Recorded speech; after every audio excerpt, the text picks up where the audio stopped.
F-35s, fighter jets. You can't see it. You can't see it. Even if it's right next to it, it can't see. Dot.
What is up, compañeros?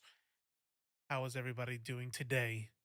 Welcome to the best streaming show hosted by me, by myself. The best one. You won't find another show that I host by myself that's better than this. What's up, John Stewart over there in YouTube land? What is going on? Maneater coming in first. What's up, Susan Turpin? So close. The Susan Turpin. So close. So close. Seek Fang, Architect of Sin. What is up? He is ready. He is ready with the sword of justice, the sword of mod. A touch of jazz. Hey, Left Face, thought I'd see what you do over here on Twitch. This is what I do. Welcome, welcome. Appreciate you. Appreciate you checking me out. Yeah. So today, you know, I just had a feeling, you know. What's going on, Rez? Welcome. I had a feeling. I had a stirring in my spirit. Um I have a feeling. I have a feeling that some of y'all may be a little less than happy with me after we're done. Hopefully, we could do one of those things where it's like agree to disagree or whatever. Maybe some of y'all might feel me at the end of this. Who knows? Beta, what's going on, Rough Rider? Um, maybe you guys will feel it. I don't know. But well, we'll bury the lead a little bit. It's about obviously it's gonna be, you saw the thumbnail if you're on the YouTube side or you saw the thing, voting for Kamala Harris. But, you know, we'll see. We'll see what's going on here. We'll see what's going on here. We're also gonna talk a little bit about Trump, being weird, JD Vance being weird. Um Hassan Piker. Usually because I have been resigned to, I took some videos down from the YouTube channel, and I have kind of resigned myself to like not even try to, what is the word? I feel like a lot of people do like clout chasing by criticizing other content creators or getting into their stuff, um really in hopes for the content creator to see them and then hopefully react back and yada yada yada. And I didn't want to do any of that. So I took a lot of stuff down. And even when there's a topic that I see, like I think a content creator covered nicely, I'm still gonna be like, well, I could react to it, or maybe I just cover it myself, right? So that's what I've been doing more often. And so when we react to things, I'm reacting to like the source or whatever, right? A news article. But today we're gonna watch Hassan because it's about his shit. So apparently he got kicked out of the DNC, and there was some stuff about why he got kicked out and yada yada yada. But he made a video, and I haven't seen it yet, called "The Real Reason Why I Got Kicked Out of the DNC." And I'm curious. I'm curious because if anybody knows Hassan Piker, he is definitely a controversial figure in leftist circles. He's definitely the face of the online left, and he makes a lot of money doing it. So when you're you know professing socialism, um, there are some people that do not like when you flaunt luxury while professing socialism, right? So a lot of leftists don't like him. A lot of conservatives don't like him. But he is undeniably a leftist. So when said he was going to be at the DNC in that way, I was actually pretty. I'm like, oh, interesting, because I don't think even for somebody like Hassan, it's not like he's Vosh or somebody like Vosh really goes out there and pisses people off. But even with the kind of person Hassan is, I'm like, I don't see the DNC being able to handle that. There better not be any Hassan slander. Lots of people don't like Hassan. Um, by the way, a lot of sniffing. I'm sorry. I don't know if it's allergies or what, but I got a stuffy nose, and it is what it is. So, of course, like every other stream, if you're new here, we like to start off with me stealing some content from Democracy Now, and I will do the daily update from Democracy Now. That way, we can get a little bit of headlines. Everybody can kind of get a. I like the way they kind of go around the world. We do some global stuff. I know some are going to be sexier than others, and sometimes I have commentary, sometimes I don't. But I like to like kind of set the mood by getting us into some world events, and then we'll get into the stuff where I talk more afterwards. So let's just go ahead and jump right into it. Welcome to Democracy Now!, democracynow.org, the War and Peace Report. I'm Amy Goodman. United Nations Secretary General Antonio Guterres is calling for an immediate de-escalation after Israel and Hezbollah exchanged heavy fire over the weekend. Early on Sunday morning, over 100 Israeli warplanes struck about 40 sites in Lebanon. Hezbollah responded by launching hundreds of drones and rockets at Israel. 3 deaths were reported in Lebanon, 1 in Israel. Israel described its attacks as preemptive, saying the raid was conducted to blunt an imminent attack by Hezbollah. But Hezbollah leader Hassan Nasrallah rejected that claim. Smoke one. What's going on? What happened was an aggression, not a preemptive action. And if we were to assume this was a preemptive action, it left no impact whatsoever on our military operations today, neither on its missiles, nor on its drones, nor on its fighters. We'll have more on this story after headlines. Human Rights Watch has... So this is going to just play into more of the narrative that Israel just needs to defend itself, right? It's just, you know, what do you expect them to do, right? And that's been the story since 1948. We're going to move in, we're going to displace you guys, and we're going to just claim this land as our own. Fuck you guys. What? You guys are mad? Oh my God, you guys are trying to fight us? Well, I guess we have no choice but to kill you all, right? And that's what they've been doing for the past 100 years. So that's just the way it is. And of course, whether or not it was preemptive or not, a lot of these countries around them are going to do what they feel is necessary in order to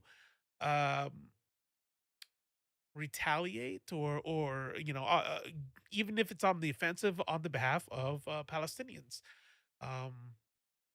And of course, you know, if Israel wanted to make sure things were safe in the area, they could just not do a genocide. Accused Israel of arbitrarily detaining and torturing Palestinian healthcare workers. 8 doctors, nurses, and paramedics recently held in Israeli prisons have described being blindfolded, beaten, held in forced stress positions, and handcuffed for extended periods of time. They also reported torture, including rape and sexual abuse by Israeli forces. Over the weekend, Israel bombed another school in Gaza, sheltering displaced Palestinians. Meanwhile, on Saturday, an Israeli strike on a home in Khan Yunis killed 11 members of the same family, including 2 children.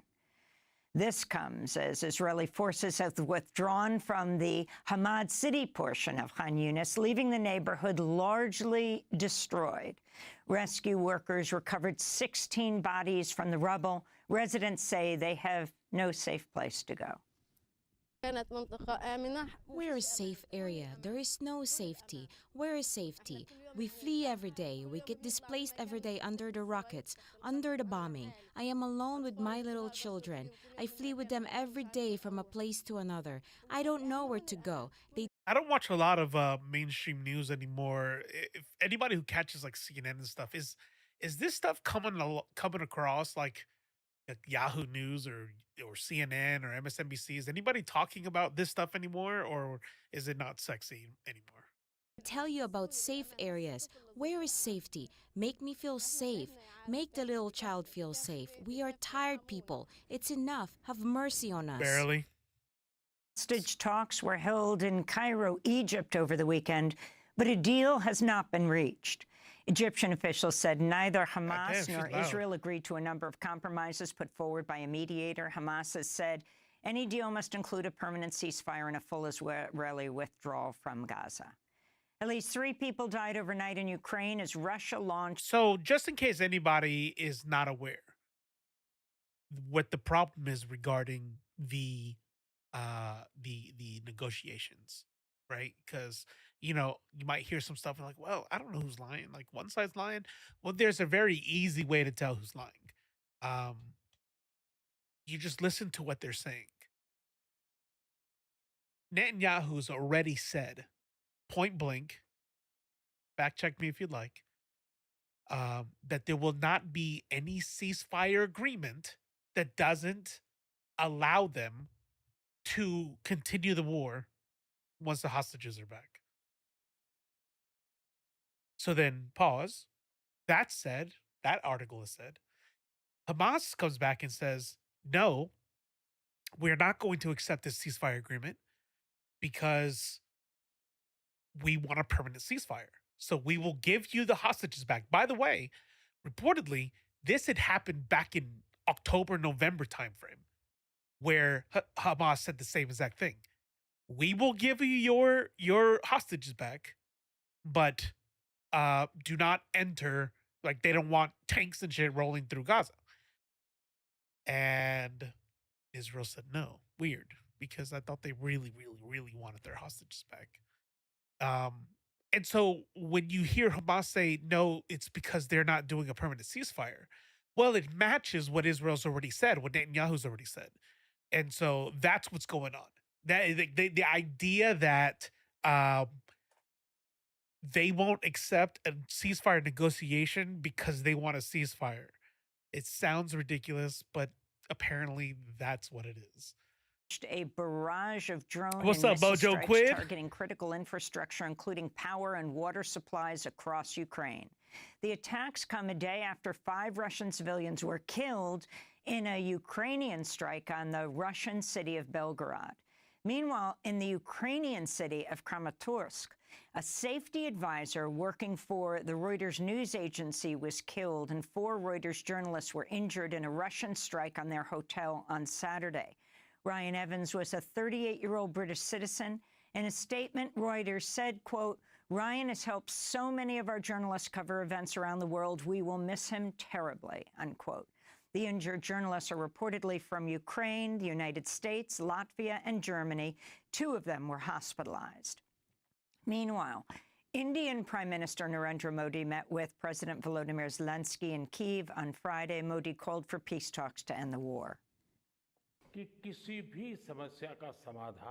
No conflict can be resolved on the battlefield. The road to resolution can only be found through dialogue and diplomacy, and we should move in that direction without wasting any time. Both sides should sit together to find ways to end this crisis. In news from Iraq, 2 journalists were killed on Friday in a Turkish drone strike. The journalists, Gülistan Tara of Turkey and Hira Bahadin of Iraq, worked for the Kurdish outlet Shtark TV. A 3rd journalist was seriously wounded. Another journalist working for a Kurdish outlet was killed last month. Reporters Without Borders says Iraqi Kurdistan is becoming one of the most dangerous areas in the world for reporters. In U.S. election news, Robert F. Kennedy Jr. has suspended, though not ended, his independent presidential campaign and endorsed Donald Trump. The 2 campaigned together on Friday in Arizona. Kennedy's brothers and sisters have publicly criticized his decision. In a statement, they said, quote, "Our brother Bobby's decision to endorse Trump today is a betrayal of the values that our father and our family hold most dear. It is a sad ending to a sad story," they said. Robert F. Kennedy Jr. is the son of Robert F. Kennedy, a nephew of President John F. Kennedy, both of whom were assassinated in the 1960s. On Friday, Donald Trump vowed, if elected, to launch a commission on presidential assassinations and attempts. And they will also conduct a rigorous review of the attack last month. But I tell you, I have never had more people ask me, "Please, sir, release the documents on the Kennedy assassination." And we're going to do that. In other election news, Kamala Harris's campaign has reported she set a new record by raising $540 million over the past month since President Biden suspended his re-election. And I'm going to Harris and also her let you running mate, know Tim if there's Walz, will aliens launch or a not. Georgia bus tour on Wednesday. Donald Trump's golf resort in Bedminster, New Jersey, is hosting a January 6th awards gala next week when organizers plan to Putin honor is struggling, 20 definitely. defendants arrested for taking part in the deadly January 6th insurrection. Donald Trump is listed as an invited speaker to the gala. Meanwhile, a Maryland man who threw a smoke bomb at police on January 6th has been convicted on a number of charges, including civil disorder and assaulting police. Justin Lee, who became a police officer after the insurrection, will be sentenced on November 6th. The U.S. Department of Justice and 8 states have sued the property management software company RealPage, accusing the firm of helping landlords collude to drive up the cost of rent. The firm 100%. collects rental information 100%. from Matter of fact, that's a competing good. That's a. corporate Thank you for bringing that up, landlords, and then Mojo. uses algorithms to set rents. Attorney General Because Merrick Garland accused the firm she of straight up came out and said violating the that Sherman Israel lied. Antitrust Act. When the Sherman Act was passed, an anti-competitive scheme might have looked like robber barons shaking hands at a secret meeting. Today, it looks like landlords using mathematical algorithms to align their rents. In Kentucky, a federal judge has thrown out felony charges against 2 former Louisville police officers connected with the fatal police shooting of Breonna Taylor in her own home over 4 years ago. The 2 officers had been accused of falsifying a warrant that led to the fatal police raid on Taylor's apartment. The officers, Joshua Janes and Kyle Meany, were not at the scene of the shooting in March 2020. We'll have more on this later in the broadcast. We'll be speaking with Taylor family attorney. This is funny. I'm trying to Google to find that article, and I put in like Hamas hostage treated well. Hamas hostage says Israel lied. Hamas hostage says Hamas treated her well. Like I'm trying all these things, and every single time that comes up are all these freed hostage says I was through hell. 85-year-old blah blah blah. I went through hell. Israeli hostage, and they're all like from October and March. It's weird. It's weird how Google's doing that. Can't imagine why it's hard to find the article that says she lied. Ben Crump. Or rather, In Tennessee, that Israel lied. A second former Memphis police officer has pleaded guilty in the police killing of Tyree Nichols, a 29-year-old black father who died after a brutal police beating. The former officer, Emmett Martin, pleaded guilty to federal civil rights violations and could face up to 40 years in prison. In Florida, a sheriff's deputy has been charged with manslaughter in connection with the killing of Roger Fortson, a 23-year-old black Air Force member who was shot to death in his own home. According to the Associated Press, can someone try to find me a link on County that? Deputy Eddie Duran is just the 4th Florida police officer in the past 35 years to be charged for an on-duty killing. Yeah. French authorities Good have point, detained the Mojo. Good founder point. and CEO of the popular news and messaging service Telegram. Pavel Durov was detained at a Paris airport on an arrest warrant related to allegations that Telegram has been used for illegal activity. Durov is a dual French-Russian citizen. Telegram posted a message online saying, quote, "It's absurd to claim that a platform or its owner are responsible for abuse of that platform. Almost 1 billion users globally use Telegram as means of communication and as a source of vital information," unquote. The app has a... Not only could I not find it on Google, and F-35s, it was on fighter jets. Harrods. You can't see it. Harrods. Literally, you can't Midnight see Monarchy it. Even if it's right next subscribing to it, you tier can't see it. 1. Thank you very much. 6 months, man. Time is flying. Thank you. Appreciate that. history of refusing to cooperate. Oh yeah, and babe, Maneater, thank you. I forgot to say thank you for the resub during the intro. Cooperate with law enforcement. In Burkina Faso, a militant group with links to al-Qaeda has claimed responsibility for an attack that killed up to 200 people and injured 140. According to the Norwegian Refugee Council, attacks in Burkina Faso this year have killed more than 8,400 people.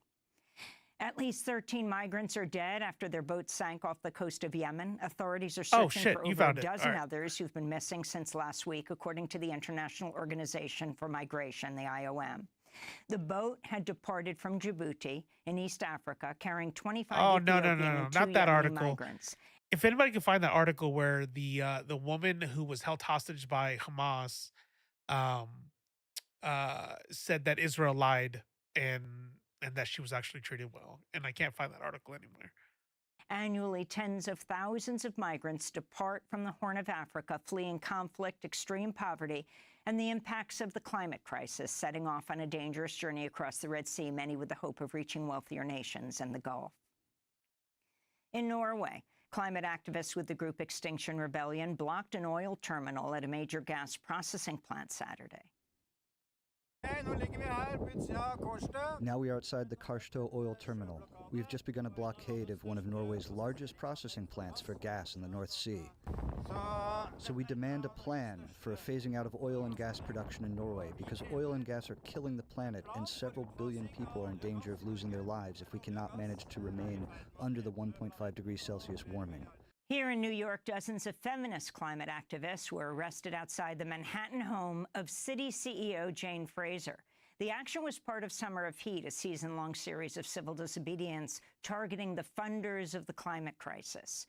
And the Biden administration has been dealt a setback in its efforts to use the Civil Rights Act of 1964 to fight environmental injustice in Louisiana. On Friday, a federal court ruled the Environmental Protection Agency is barred from using the federal civil rights law to prevent Louisiana from issuing permits to new fossil fuel facilities in an area known as Cancer Alley, a predominantly Black community. And those are some of the headlines. This is Democracy Now!, democracynow.org, the War and Peace Report. I'm Amy Goodman. Okay. Oh, maybe it's that one. Let me see. I really want to, because this really highlights a lot of what is wrong. Slamming Israel media lies. Freed hostage says, yeah, that's it. That's it. Boom. Thank you very much. Appreciate you. Look at this shit right here.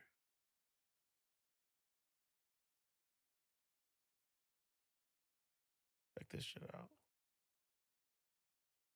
Slamming Israeli media lies. Freed hostage says it was an IDF strike, not Hamas, that wounded her. I cannot ignore what happened here over the past 24 hours, taking my words out of context, said Noah Argamani. As a victim of October 7th, I refuse to be victimized once again by the media. An Israeli woman kidnapped by Hamas militants on October 7th and held hostage for 245 days before being rescued, lashed out on Friday at Israeli media outlets that twisted her words to make it seem as if she was wounded by her captors, when in reality, she was injured in an attack by the military in which she once served. Responding to reports and outlets, including the Jerusalem Post, which Thursday ran the headline, "Hamas beat me all over." Noah Argamani said on Instagram, "I can't ignore what happened in the media in the last 24 hours.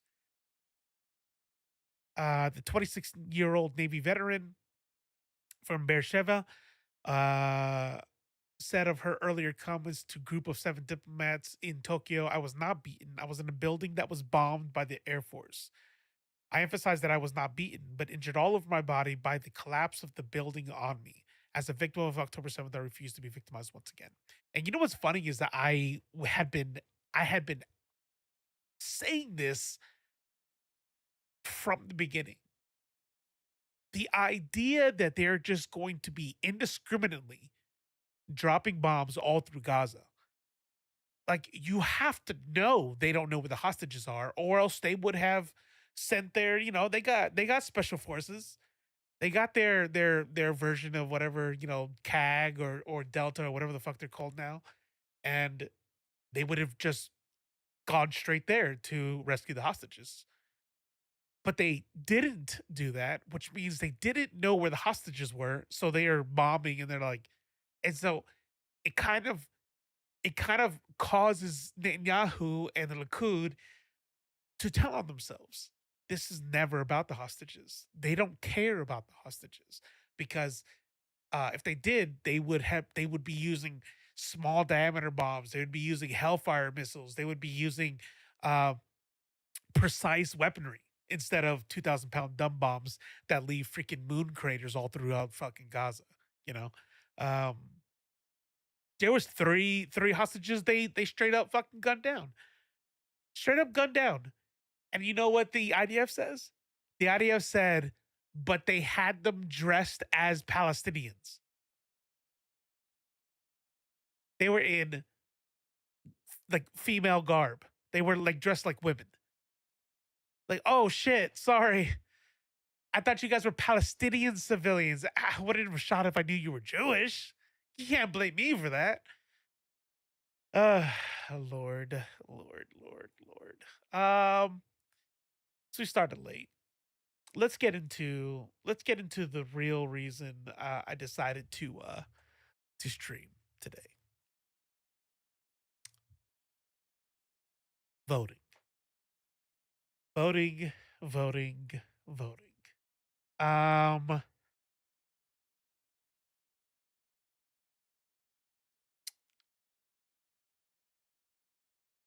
there might be a little bit of I gotta get it to the right spot on the video.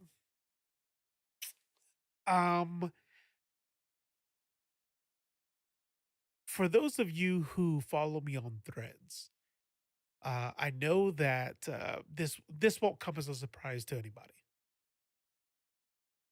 but since 2016, um, my political my political mind, so to speak, you know, really made like a pretty significant change. I had started moving left probably since around 2014 or so, very slightly. Um, I would say it's safe to say that I was a conservative in 2013, 2014. Um, Even if I was starting to like be more aware of racial injustice and yada yada. Today, I am somebody who's a socialist, somebody who um, knows that communist is not a bad word.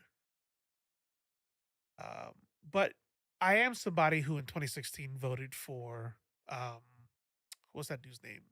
Johnson, Gary Johnson. Yes, he was a clown. Yes, he didn't know um, where where a city in Syria was during an active war going on. But I was like just coming out of the Republican Party. Trump made me sick. Watching my friends and even my family turn into people that I didn't recognize. And I will say, I voted for Trump 2012. I feel, yeah. Sometimes you just feel like, I don't know, like, oh yeah, yeah, this is what I'll do with my vote. Gary Johnson, yeah. Anyways, as a new Republican, no, I'm sorry, as a new ex-Republican, there was still a lot of BS that I believed about Hillary and that I would unlearn later. But I did not vote for Hillary for the right reasons, right? It's kind of like back when I didn't like Obama. I didn't dislike him for the right reasons. I disliked him because I was a dumbass who watched Fox News type shit. You know what I'm saying? Um, and it's probably it was the same for Hillary. It was like Benghazi and yada yada yada, right? If I could go back, I would vote for her, but I would vote for her like if I was the same person, I would vote for her begrudgingly. She would have gotten the lesser evil vote if I can go back in time. 2020 comes around. Now, by 2020, I am significantly further left. I am a dues paying member of the Democratic Socialist Party, the Democratic Socialists of America. Um, I am, constantly consuming leftist content, listening to lectures by professors, audiobooks, reading the Communist Manifesto. Like I'm really in this like ADHD, neuro spicy, uh, just absorbing everything I can mode. Um, and so Biden comes along, and he's he is not what I wanted. By this point, I'm hoping Bernie Sanders can do something, and then, um, and I guess it's safe to say that I was a Bernie bro, but Biden won the primaries, and so he got my lesser evil vote. So would you say it was the spread of misinformation? Are you talking about the why I was a conservative? I want to answer your question correctly. Um, what would I say? There's a delay, and then I talk, and then I forget what I said. So you gotta, yeah. So now we're in 2024. Um, September, October, November. We are inside. Um, well, how many days away? 80 something, 70 something days away. Um, we are inside a very close time. And if I was slightly left in 2016 and way more left in 2020, um, I am a socialist. I am a socialist. I am still reading books. I'm still absorbing information. And I have never been more secure, more informed, more sure of my political position as a socialist, as a leftist. Um, October 7th comes around, and I'm kind of jumping around here, but I should have had an outline in front of me, but you'll be all right. You guys are used to it. For those who are not new here, October 7th happens. Israel is attacked, and although I had knowledge of like Israel Gaza situation, it was very like wave top knowledge. It was like standard, yeah. Yeah, there's a lot of shit going on in Israel and Gaza and Palestinians and I don't know. It's kind of complicated. I guess it's complicated, you know. These people are gonna be at war for 1,000 years. You know, it's just kind of just dumb shit that the ill-informed say to like mm, to really to convince themselves not to give a fuck about what's going on over there. But for one reason or another, this caught my heart and my attention in a way that really no other issue had up until this point. I followed what was happening in Ukraine, especially since I was still active duty when Putin pushed into Ukraine. I didn't know if they were going to send me or not, and uh, and so I was following that pretty closely. Um, I was a Ukraine supporter, and really I still am. It's not that I think the people who are supporting them are good or are benevolent, but I do think the situation in Ukraine is one that they deserve protection from an imperialist like Putin. Lots of leftists disagree with me on that. There's lots of leftists that call like the people that are dying over there are for imperialists.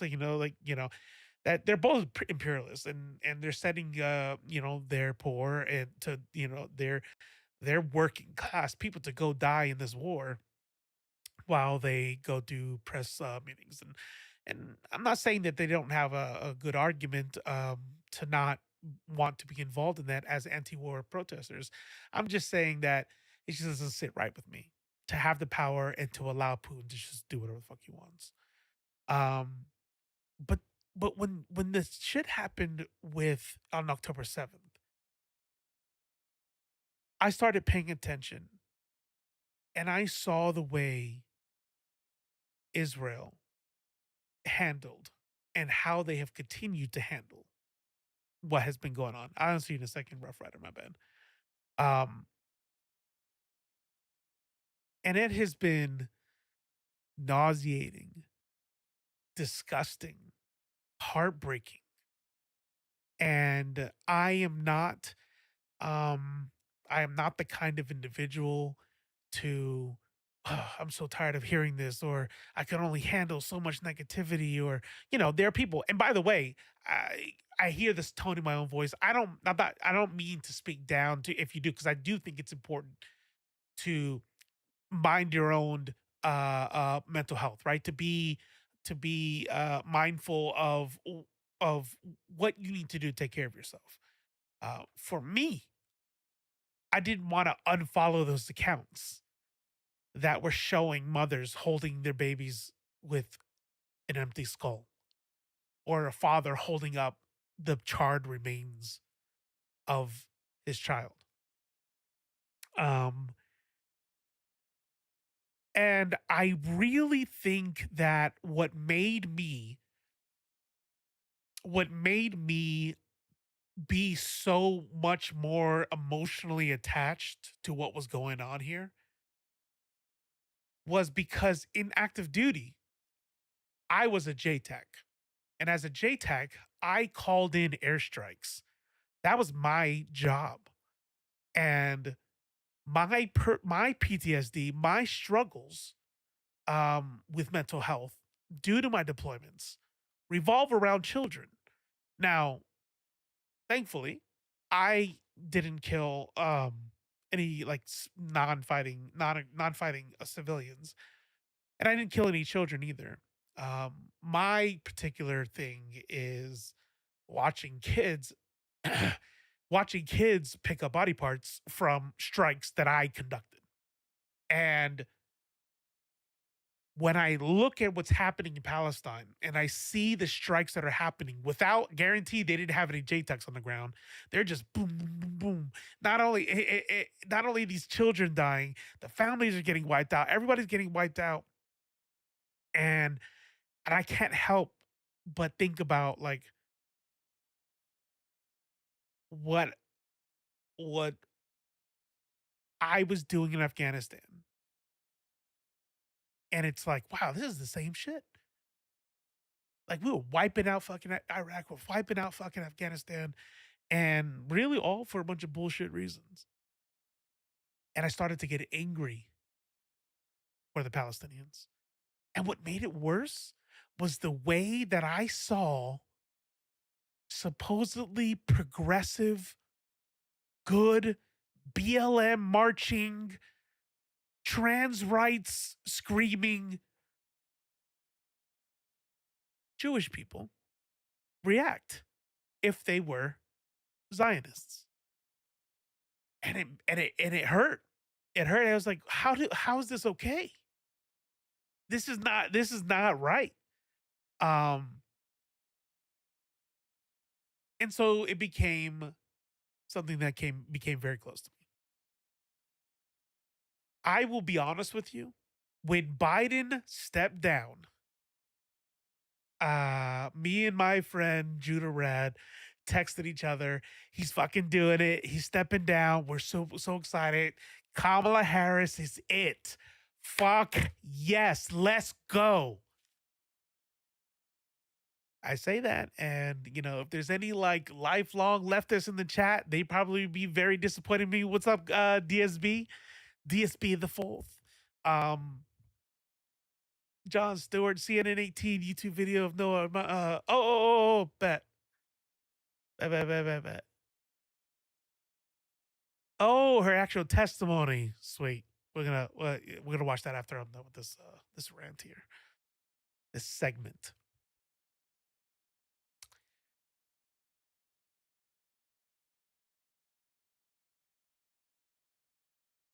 Lifelong leftists would be very disappointed to hear how excited I was with Kamala Harris, because let me tell you something about leftists. I'm gonna just give you a quick 20-second. It's not going to be a long divergence here. But to your like theory reading hardcore leftists, voting is not going to do anything. You vote to manage damage, to, maybe you can get someone a little better. I really like the way that Alurinati Ole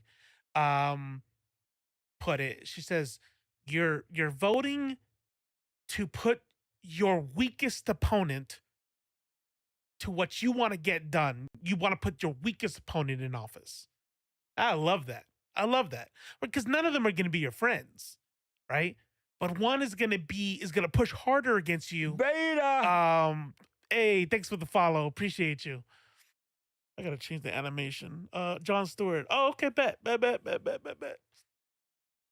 and I like it. I like it. I do consider myself a democratic socialist, which many hardcore like communists might say that, well, that's pretty much a liberal because you think that you can, that you can vote in socialism. Well, there's books that disagree with them, and I would say that for now, I probably am more of a democratic socialist, but I don't know how long that's gonna last. Um, and this voting session really, really hit. So, DNC, Democratic National Convention happens. Okay. I'm being a bad leftist and being very excited for a politician like Kamala Harris being the nominee. And then she gives her speech. Um, then she gives her speech. In her speech, she says a lot of great things. She talks about reproductive rights. She talks about defeating Trump, right? And she punches back, which I think is long overdue. This respectability politics has been bullshit, and it has been hurting the Democrats for sure. Um, Fucking Obama's out there doing dick jokes. If y'all missed it, just look up Google Obama dick joke Trump, and I'm sure his part will come out. Um, it was entertaining. It was good. Hey, you know what? I think it's good to laugh. But I noticed that she was very quiet about Palestine. And while I laughed and I smiled, I did so with reservation because she hadn't talked about Gaza yet. And I was nervous. Like I almost felt like how it would feel on election night. I was I just had a feeling in my stomach because I already knew what I was resigned to do. And then it comes up. And she says the atrocities. And I'll find it here. She says the atrocities. She says uh that we need a ceasefire now. And then she says, F-35s, fighter jets. You can't see it. You literally you can't see CG it. BRDF, thank you so much for the gifted tier 1 sub to Rough Rider, our biggest beta in the chat. Thank you. I appreciate it.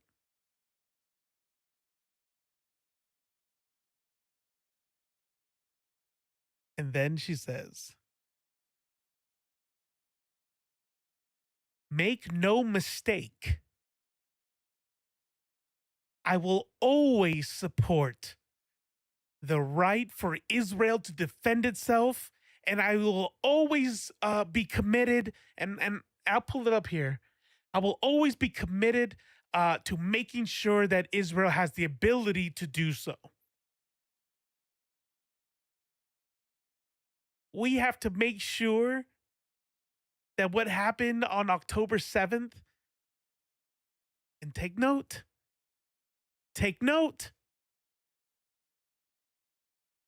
that the unspeakable sexual violence never happens again. And I was in the kitchen, Maneater was on the couch,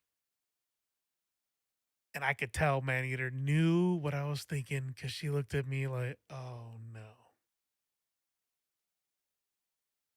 And I would be lying if I said I didn't cry. I would admit if I cried. I am a crier, okay? I cry. I didn't cry. But there was this like weird kind of like gut, like that weird kind of like you could cry if you really wanted to, if you wanted to like let it out. It was like this gut punch. because Israel is absolutely in the middle of a genocide currently.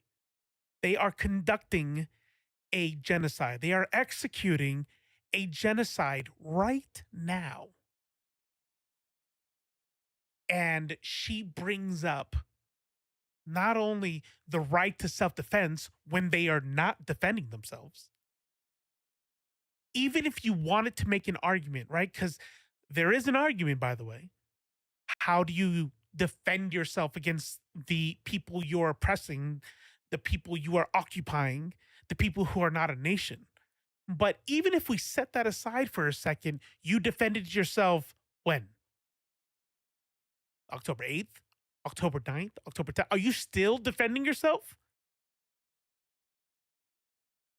They are absolutely committing a genocide, not defending themselves, but also alludes to a absolute depraved lie sold by Israel, talking about mass rapes, talking about quotes, talking about women being raped and having their breasts cut off, and the breasts are thrown around by Hamas like toys while the action. It is comical, the sort of bullshit that they could never corroborate. And that eventually people need, what's up, Blurred? Sorry about that. That people started realizing this never fucking happened. And exactly like CG said, yes, exactly. It's likely that there was rape, but not the stories that were made up and not premeditated. Absolutely, 100%, 100%.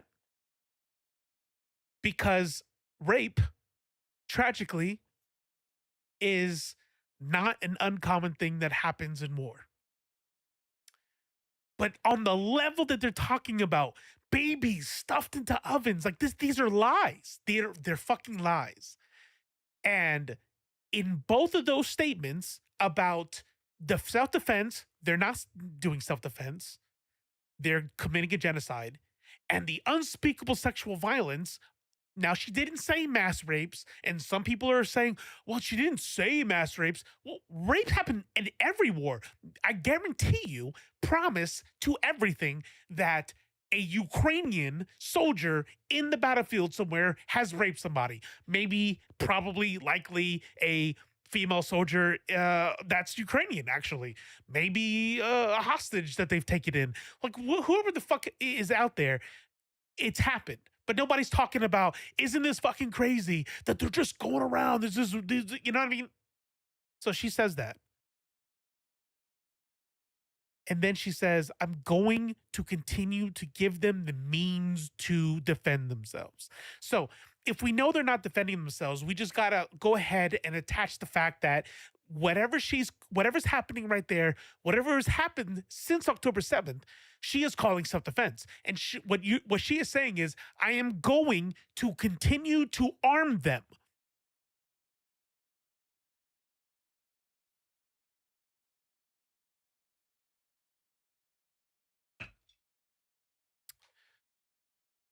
Everybody has a red line. I don't care who you are. Everybody has a line. And if you say you don't have one, I would just say your imagination is not good enough. An analogy I made was, imagine it's, Trump with Project 2025 and everything that's there, fuck, make it worse. Whatever if you can imagine Trump being worse, make it worse. Now imagine you're Democrat. Imagine you're lesser evil. It's talking about rights for black and brown people, and talking about all trans rights and reproductive rights. I'm voting for Harris. I'd be happy to discuss why some other time. For sure, yeah. I've heard a lot of people say they're voting for Harris. Um, I You know what? As a matter of fact, let me take this moment real quick to add a disclaimer. Um, I'm going to tell you all something about real quick. We're going to do a quick intermission. I want to tell you all real quick, how I present how I feel about a thing. And I need you all to understand that typically, unless it's obvious, like, racism is bad, but it's okay if you are racist. I'm okay with that, right? Logically, we can just say, obviously, there are some things that, yes, I will judge you for. But I think a good example was like eating at Chick-fil-A. They will never get a dime. But if somebody here eats Chick-fil-A, I bring this up a lot, so you guys have heard this example a lot. I probably will make fun of you or be like, "How does your hate chicken taste?" And it's like, you shouldn't be eating that, but it's like, it's not the end of the world, right? The Wizard game, not gonna see any of my money, but my son bought it, and I gave him shit. I'm like, wow, tongue in cheek, but they know for real I'm not. When it comes to voting, I'm telling you what my position is and where I stand now. And that is not to say that I think anybody who doesn't share that position is a piece of shit. That is something that I see that is happening between two groups of people right now. There are black activists who are acting the fool, and there are Palestinian activists who are acting the fool. They are two groups. One is likely being anti-black or unreasonable, and the other is being xenophobic, Islamophobic, and or unreasonable. And both of them are doing this thing where you want me to not vote for a black woman? I'm not, that's anti-black. And I'm like, no, that's not what they're saying. But then they go, oh, you vote for Kamala? Then don't say you stand with Palestine. You're a piece of shit. So let's go ahead and just cut out those two groups and understand that I'm hoping there were two different groups here. If you vote for Kamala Harris because like what Ole said, you need the weakest opponent to what you want to get done to get into office. I get that. I get that. If you no, it's for my safety, right? If you're black, if you're a dreamer, right? If you're Mexican, if you're a woman, if you have ovaries, if you're trans, I think it totally makes. I get it. I'm with you. You feel you have to vote for Kamala Harris. I got you. I got it. But again, I think we have all our own lines, and I think you can vote for Kamala Harris and be an ally to Palestinian people. I don't agree with that black or white, all or nothing, zero sum game that a lot of people play. However,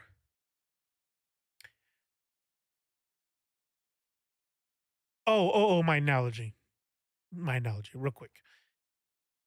So the other guy is Trump at worse, and the guy who is the lesser evil, he's doing all the right progressive light stuff, right? All the diet progressive stuff, all the status quo stuff. But you know what? There's something he does.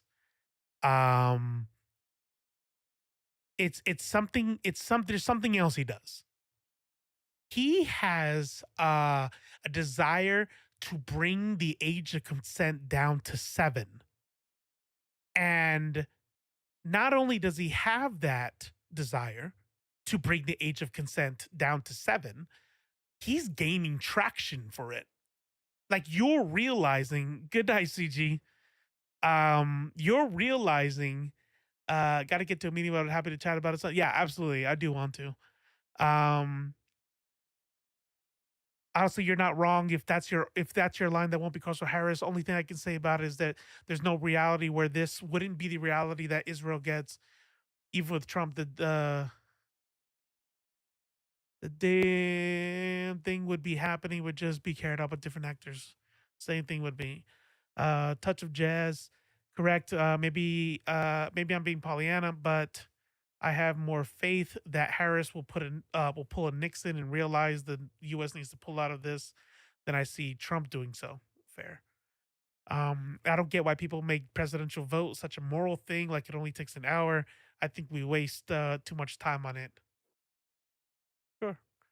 No presidential candidate is good for Palestine. That's where I'm at. Kamala has already proven she's malleable. So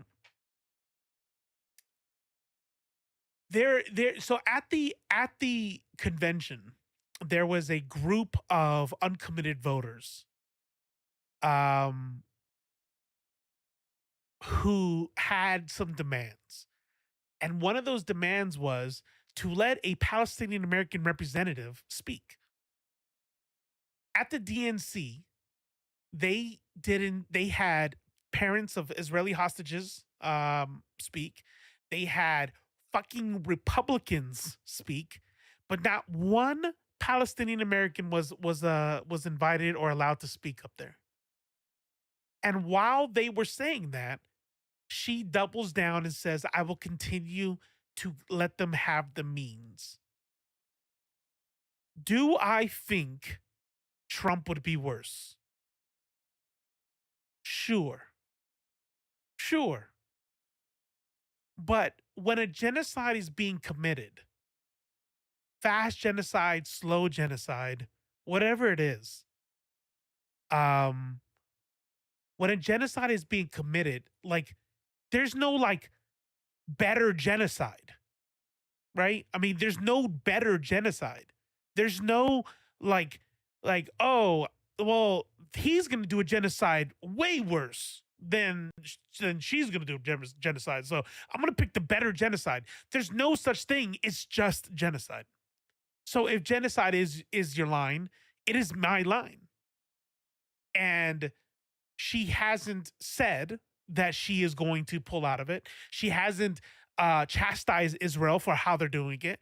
She talks about the suffering of Palestinians in this like abstract sort of way, suffering, right? Like people who, stub their toe are suffering.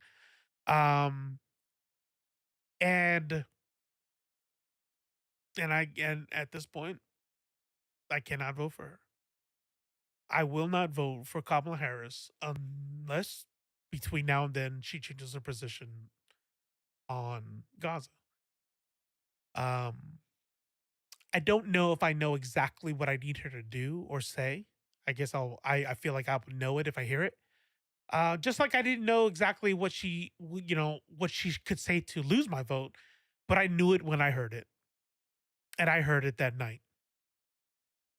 And between now and November 7th, there are hundreds of thousands, if not millions, of uncommitted voters who will not be voting for her. And the race is close. And it is possible that if those people, like, for example, in Michigan, a swing state with a very high Muslim population, with Georgia, a swing state, the one I vote in, also with a high Muslim population, and a not small of uncommitted voters, especially around in the Atlanta area, she could lose Georgia and she could lose Michigan. And I will tell you this much. If she loses, direct your anger at her because she knows we're here. And if it's the person who wants to continue arming a genocide between them and the people saying, no, we cannot support a genocide, being mad at the people asking her to stop a genocide just doesn't really make any sense to me. Like, be mad at her. Just like, for example, when Hillary lost, we know why she lost. Because she sat there and chose to talk shit about people in rural areas. She told people who lost their jobs due to mines being closed and moving away from I want to say unrenewable resources, fossil fuels. And you know what she said? And it was played over and over and over again. Find a different job. Like she's like talking about these people like, fuck you guys. I don't give a fuck about y'all. Okay, well, that's why you lost, dumbass. You know what I mean? There are rural country ass fucking socialists. There are rural country ass Democrats. And you lost their vote because you're an idiot. That's what would happen this time. She knows the uncommitted movement is out there. She knows that her doubling down on Israel could cost her the vote. If she doesn't change the vote, if she doesn't change her vote, it is because she believes that courting people to the right of that decision, I'm not saying y'all, but I'm talking about centrists and moderates. If she thinks that the centrists and moderates and independents, by holding her support for Israel, she will gain enough to beat Trump, maybe she will. Maybe she will. But if she doesn't, that means that she will have chosen deliberately to hope she gets enough moderates and centrists and chooses to ignore the uncommitted voters. And if y'all think this has nothing to do with AIPAC support and AIPAC money, y'all are sadly mistaken. Do I think that Kamala Harris gives like two fucks about the Jewish state of Israel, the ethno state, the apartheid state that is currently committing a genocide? Do I think she cares about it? Or do I know that she does not want to upset AIPAC?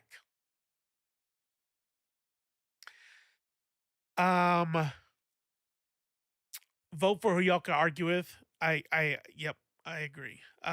So if I may ask, are you not voting at all, or are you voting for a third party? I haven't decided yet.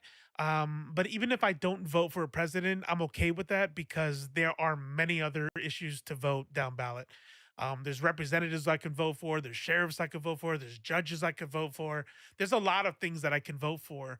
And even if I left the president part blank, it's kind of like upset, right? It kind of works both ways. So if we agree that people take the presidential vote too, like you put too much into it, then what does it matter if I leave it blank? I don't really buy. I used to, by the way. I was very big on shitting on third party voters in 2020, but I use this example. Judah Rad lives in Texas and he's going to vote for Biden. Is that throwing his vote away? You know what I mean? Blur Without Fear lives in a very red state. Is he throwing his vote away? Like should they just stay home? There are plenty of people whose vote literally means nothing in the state they live in due to the electoral college, and yet they will go vote anyway because they're doing so out of principle.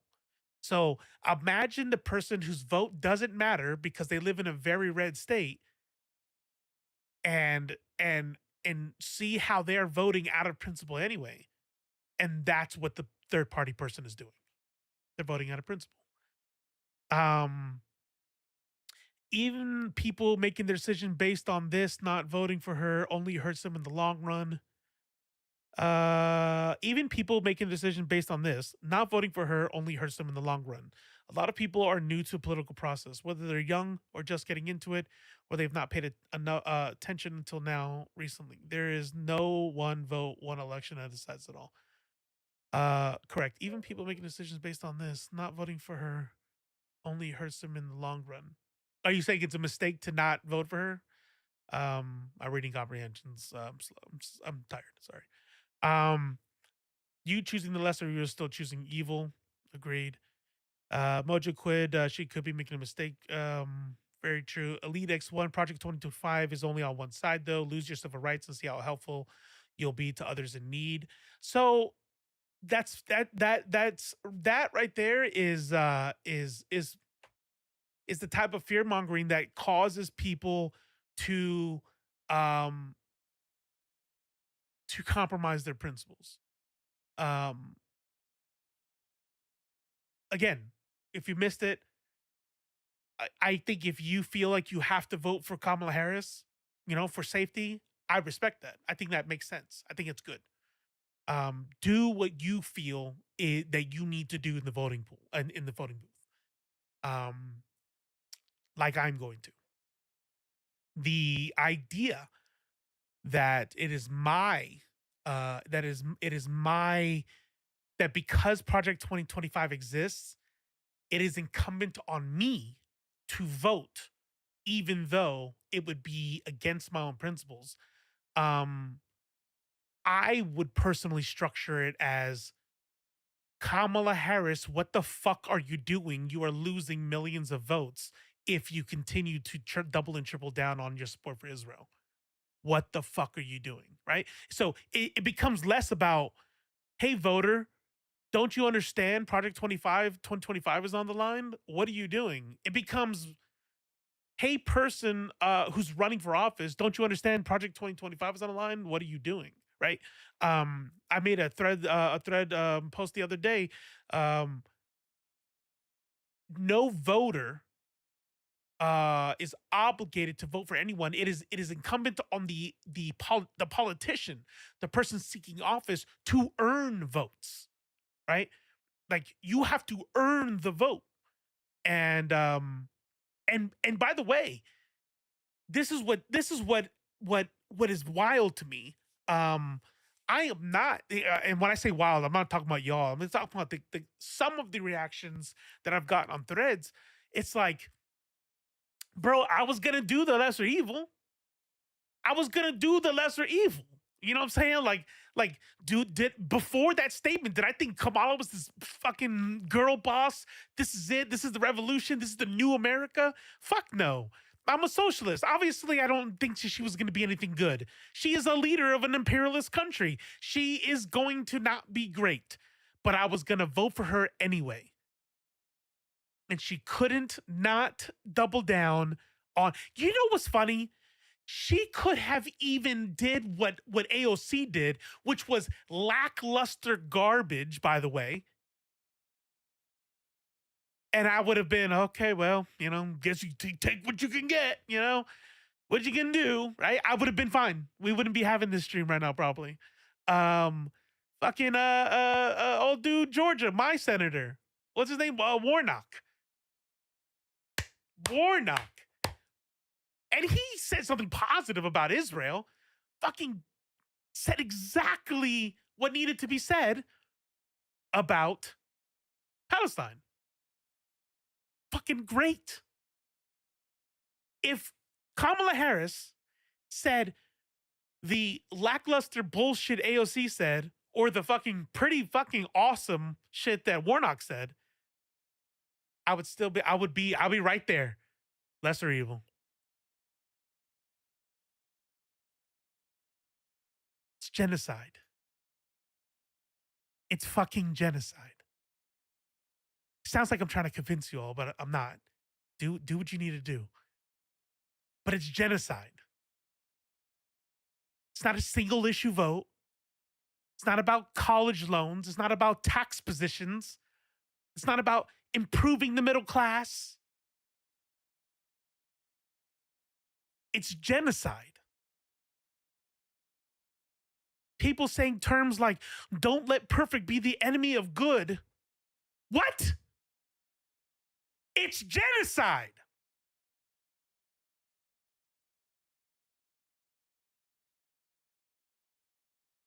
But for real, seriously, if you are voting because that's what you feel you need to do because it's safe, I respect that. I do.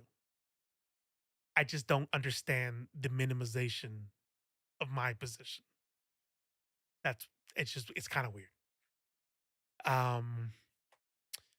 Could Project 2025 be the catalyst for revolution? Musings of a passive accelerationist. Listen, I do not think of myself as an accelerationist.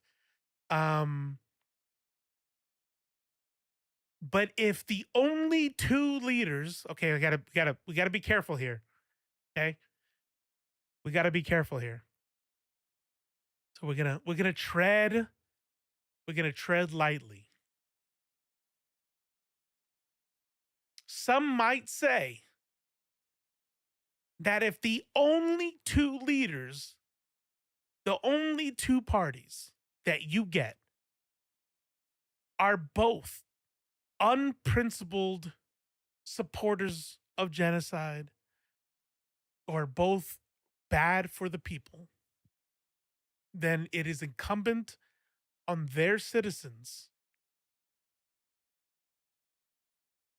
to revolt, to fight for revolution. When you look at every point, and I'm not saying that that's what we need to do. I don't know if we're there. That's not a call I would ever make. I am a democratic socialist, after all. FBI, if you're listening. But when you look through history, and you even American history, every major moment, every major leap forward in progress has come through people saying, I'm done, I cannot do anymore. The Democratic Party, on a global scale, right, on a global political scale, is right wing.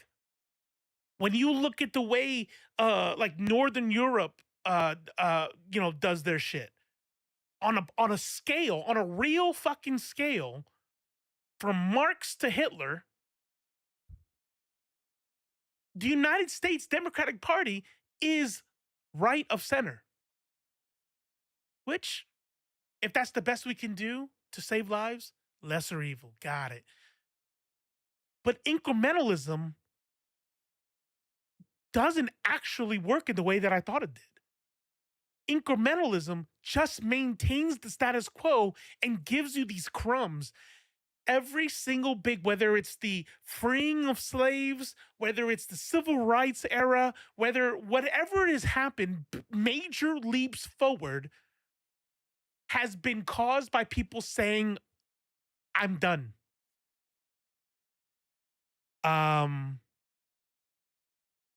I've also heard from some third-party supporters that their hope is that continued noticeable support for third-party will bring their niche issues to the forefront or pull the main two parties in one direction of the spectrum or the other. 100%. That is one of the reasons why I think I still have more reading and more thinking to do on the topic. But I think I will vote Jill Stein instead of not voting. Not because I think Jill Stein will win, not because I plan to be a member of the Green Party or anything like that, but because I want to be counted as somebody who would have voted for Kamala Harris. I want there to be some mechanism to let the Democratic Party know this is how many people voted for the Green Party this year. This is how many people voted for the Green Party the next year. And they can use those numbers to kind of make an educated guess to go, these are Democratic voters who were disillusioned and didn't come back like they came in 2020. Our 4 years, Brian, our 4 years of Trump is how we got someone progressive on labor. Like, I don't know if you all know this, but y'all do realize that Biden is left of Obama, right?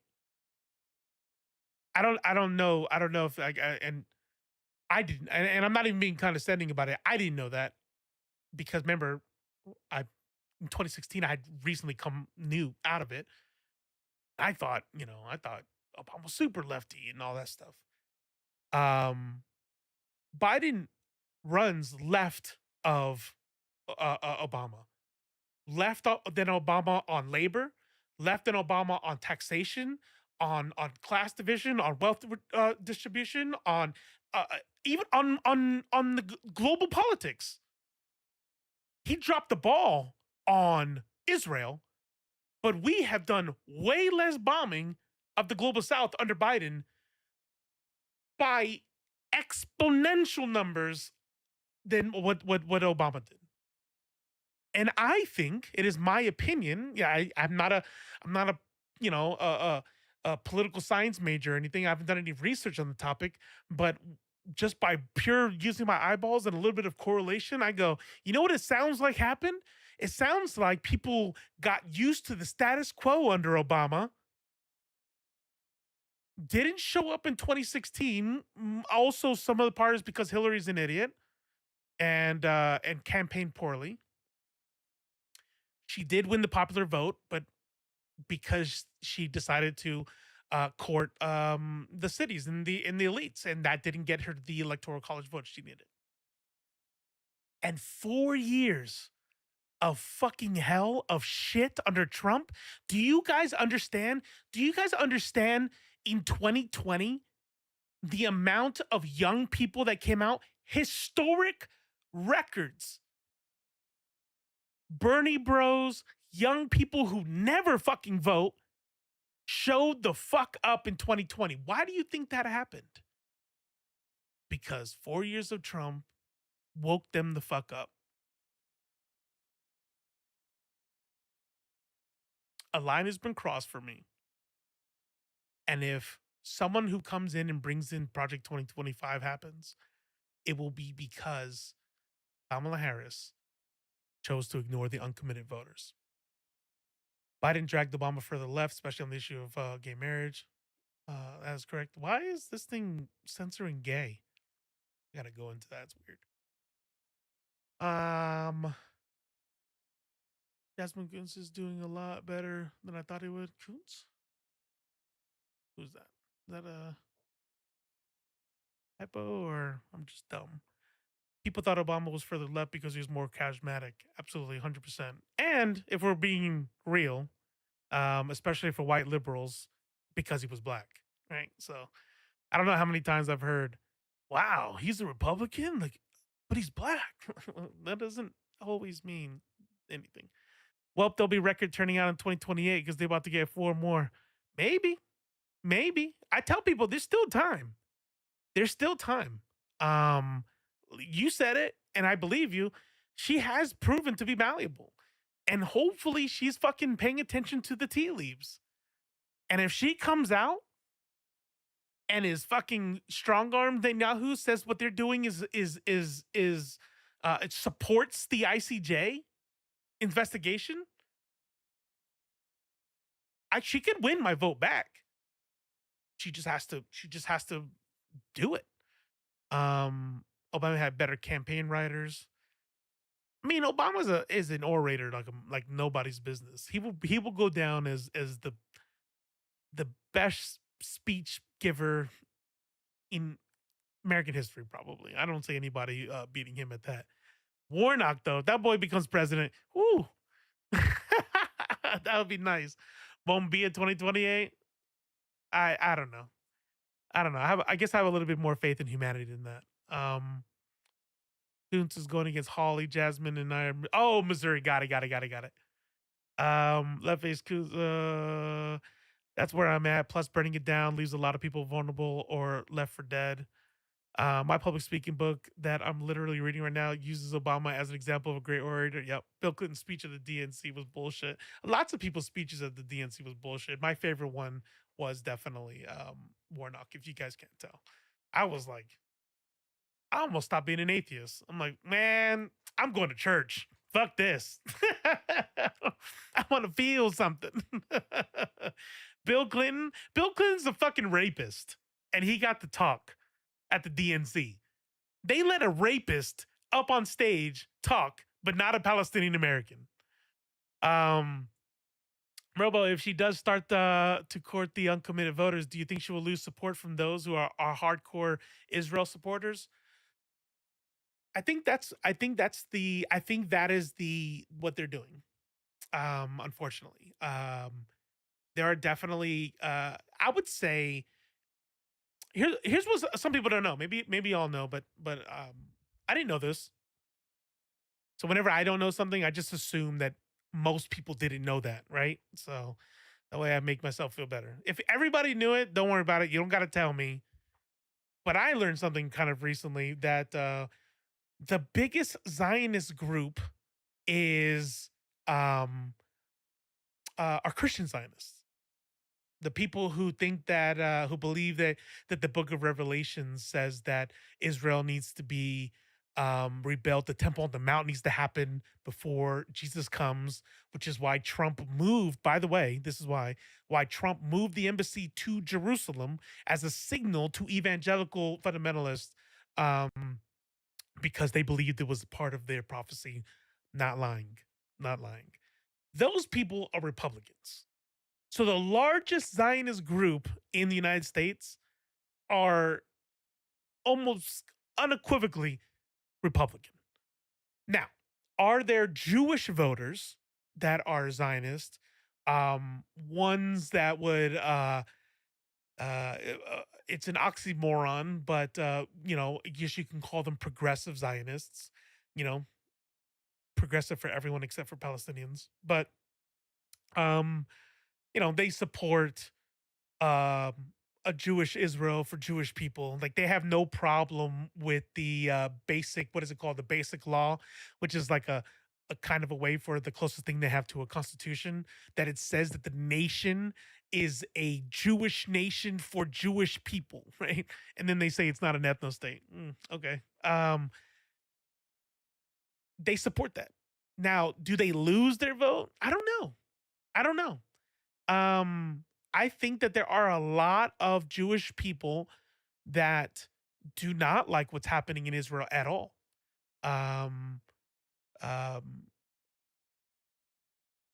Example. I don't hope he doesn't mind me putting his business out there, but good friend Judah Rad, technically, book definition, he's a Zionist. But he thinks that what's happening in Gaza is disgusting.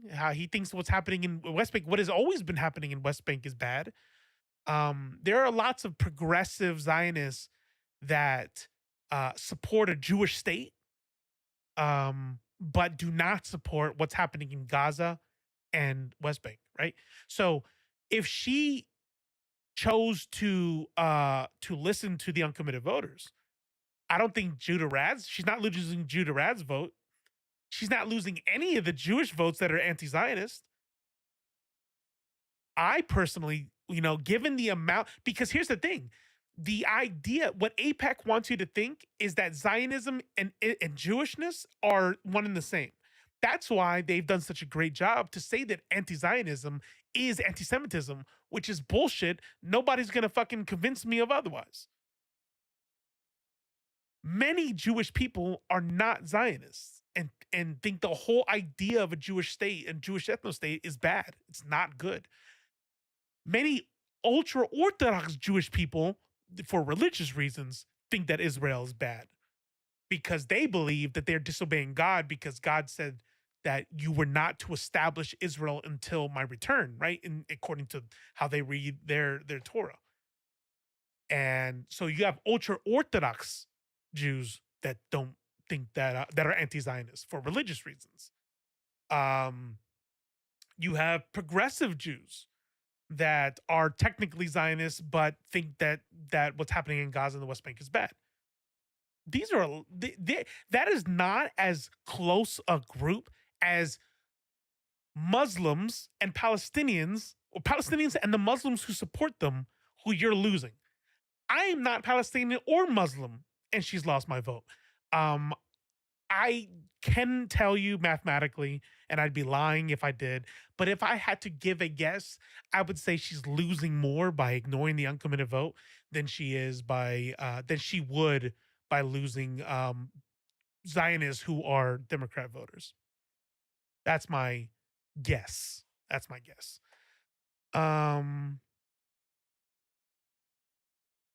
I think I wrote my father instead of oh nice right in. My joke at the time was if my father miraculously won, I mean a god of Cthulhu made him win, I would happily run a shadow government where he What do I think of Walls? I really like Walls a lot.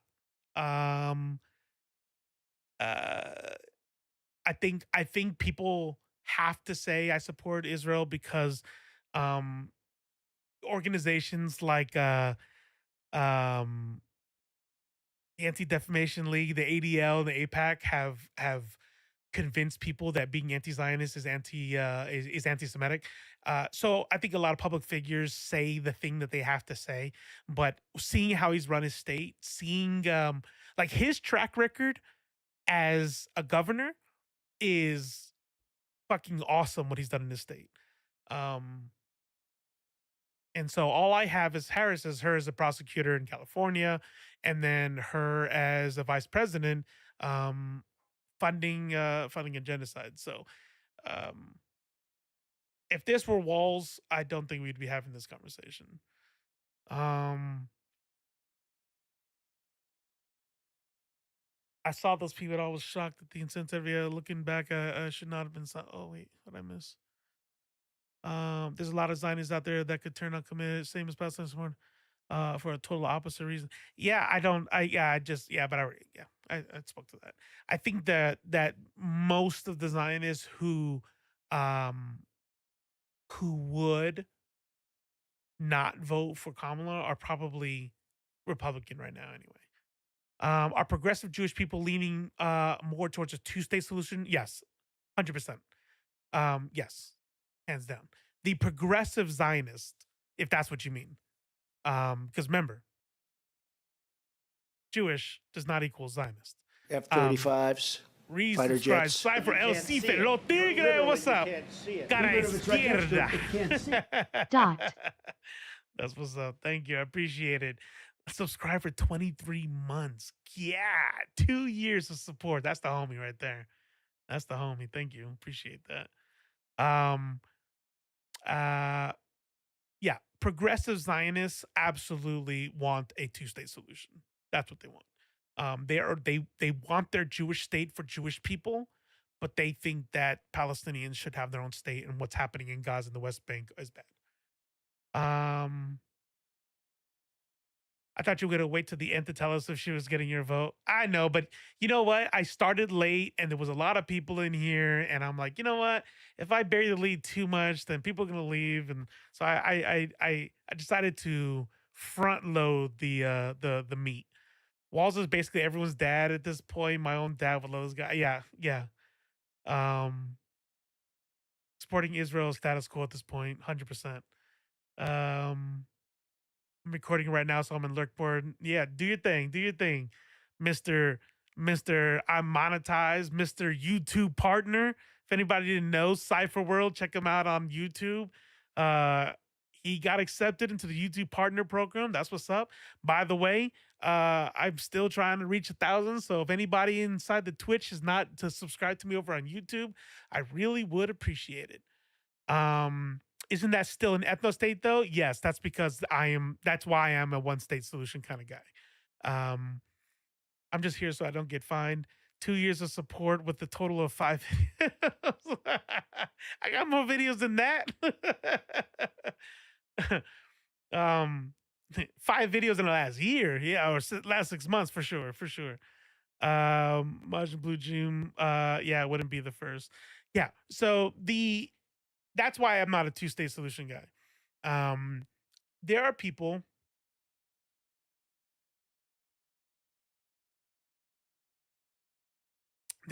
who they say that they would choose a two-state solution for pragmatic reasons because it's not going to because you couldn't expect otherwise. It's not realistic. Yada yada yada yada. But again, If I was okay, let's be real here. Let's be real. Okay.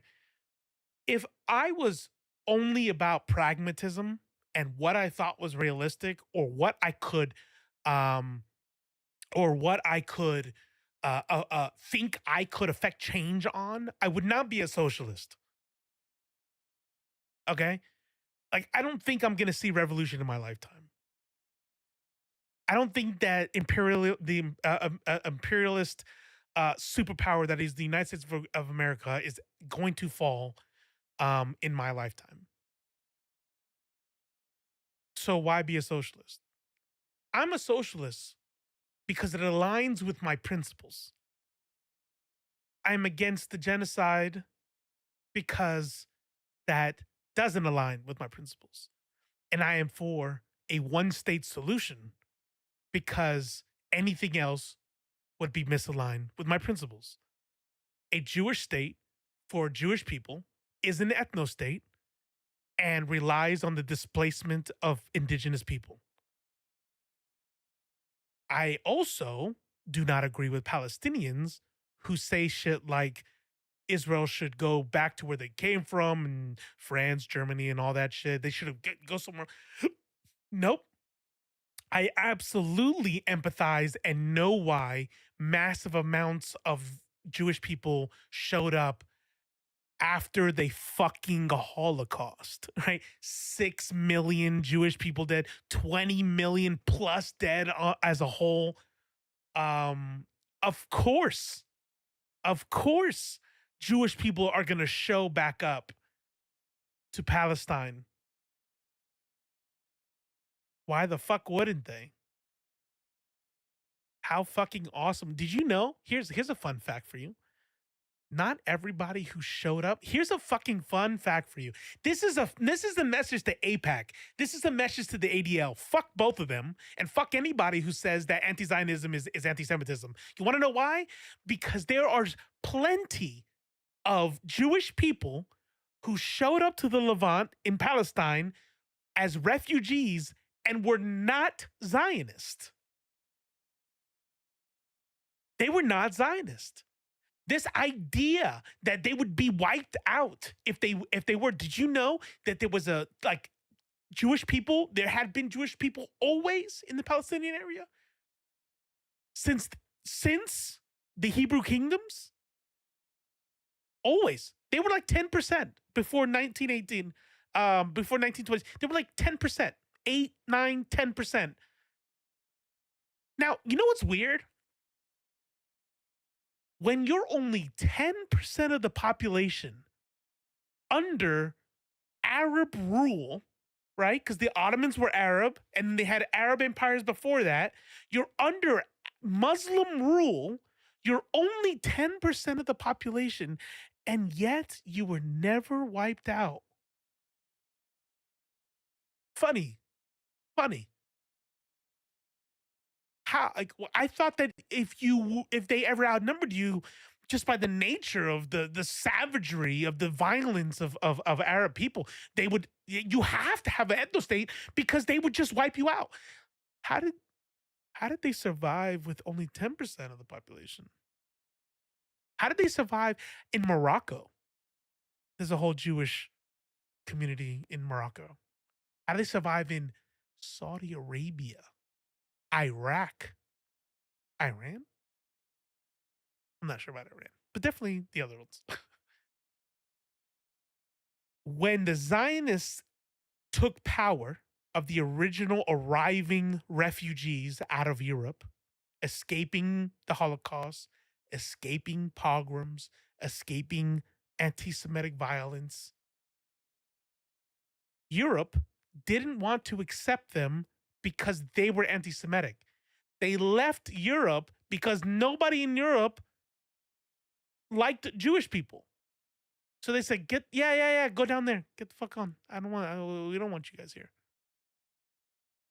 Go back. Perfect. Join the society. Gather up people. Get a democracy going. Overthrow anybody who tries to not have a democracy. your coalition being a mixture of Palestinian people who are indigenous to the area and you, where your ancestors were indigenous to the area. A democratic nation, a socialist nation. Lots of Jewish people that arrived were socialists. So, um, oh god damn it! Am I not seeing? Am I not seeing? Sometimes this shit does not post to YouTube for some reason. But in fact, I need a president that will stop Bird. Is it Bird or Blurred? You mean Blurred from pushing new comics on me? It's my budget is in danger. I got it. Kush Patel, let's go. I mean, what I need to do? I need to reboot this shit or something. That's annoying.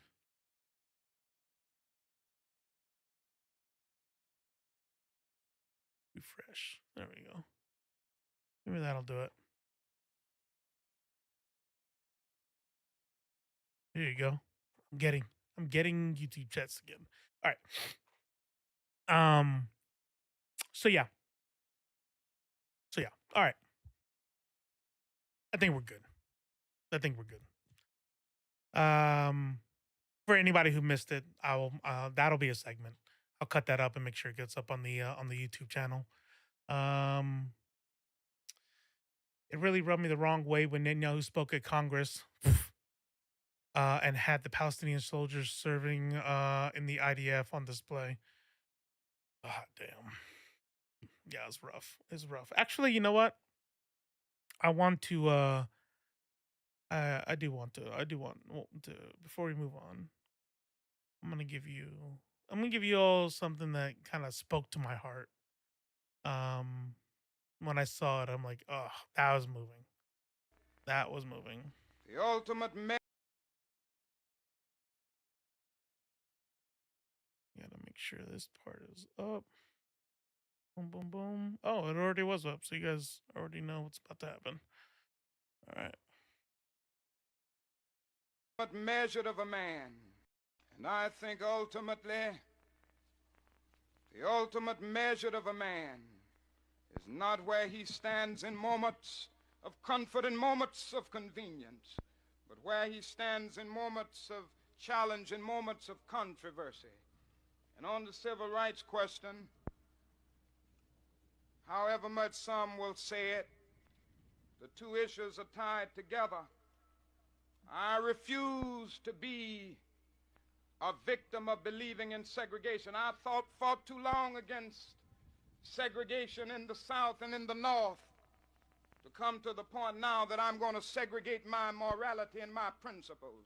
I'm not only going to be concerned about justice for Negroes in the United States because I know that justice is indivisible and injustice anywhere is a threat to justice everywhere. I'm concerned about justice for everybody the world over. And I think ultimately that when I saw that it was shared and it really spoke to me. And that's how I feel.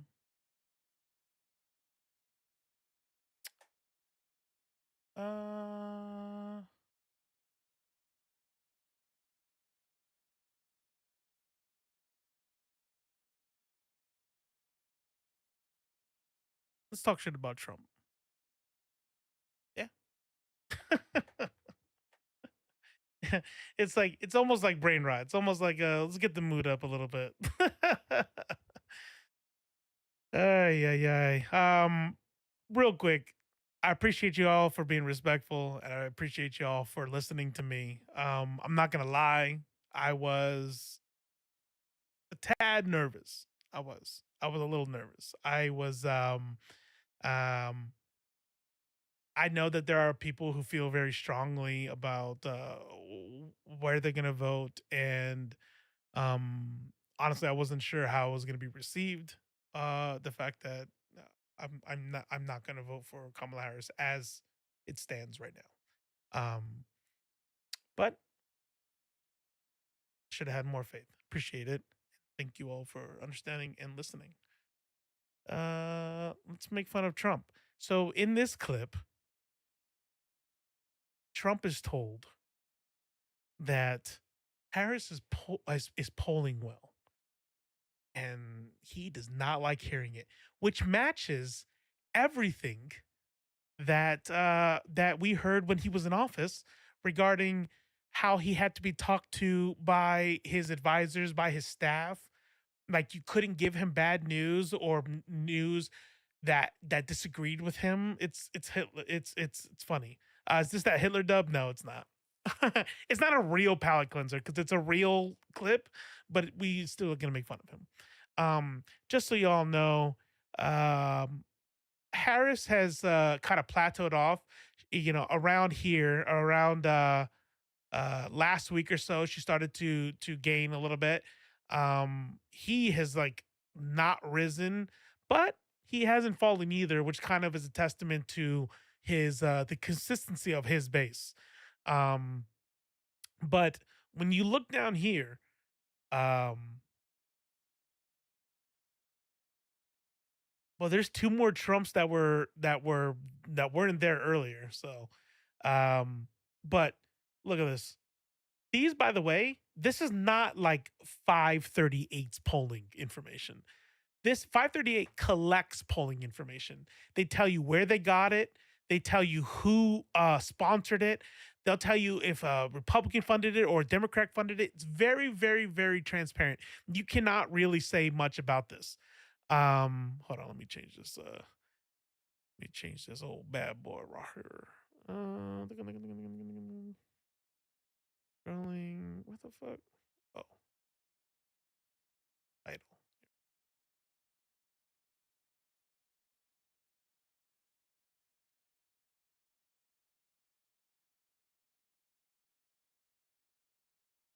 So this is all super, super transparent. Starting from like middle of the month, 18th, 19th of August, Harris, even Harris, Trump up by a point in Echelon Heights. And then if you're a statistician, you could even click it and be like, how did they come about this? They sampled over 1,000 voters, which is a large sample size, of the likely electorate. Some people, they'll do like likely electorate, or they'll have confirmed voters, right? And they'll let you know who they're voting for. Harris, Trump, Harris, Trump, Harris. So for the last 2 weeks, or 10 days, for the last 10 days, Harris has led in every single poll except 2.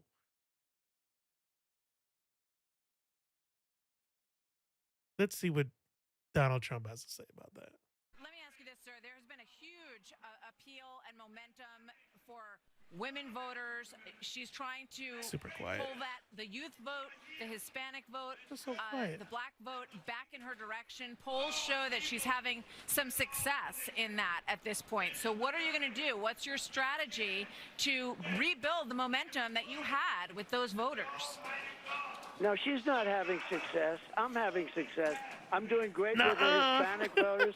I'm doing great with black men. I'm doing great with women because women want safety. They want safety. And they don't have safety when they have somebody allowing 20 million people into our country, many of them very dangerous people. No, it's only in your eyes that they have that, Martha. We're doing very well in the... Fuck you, Martha. How fucking dare you? Fuck you. Your eyes, you fucking traitor. You rhino. God. polls. We're leading in most of the polls. And in the swing... We're leading in most of the polls. You guys saw the same list of polls that I saw, right? States, we're leading in almost every one of them. Mr. President, Michigan, let me interrupt. The auto workers are voting for me because you're not going to have an auto industry if she gets elected. Mr. They're going President, to two all quick electric things. cars.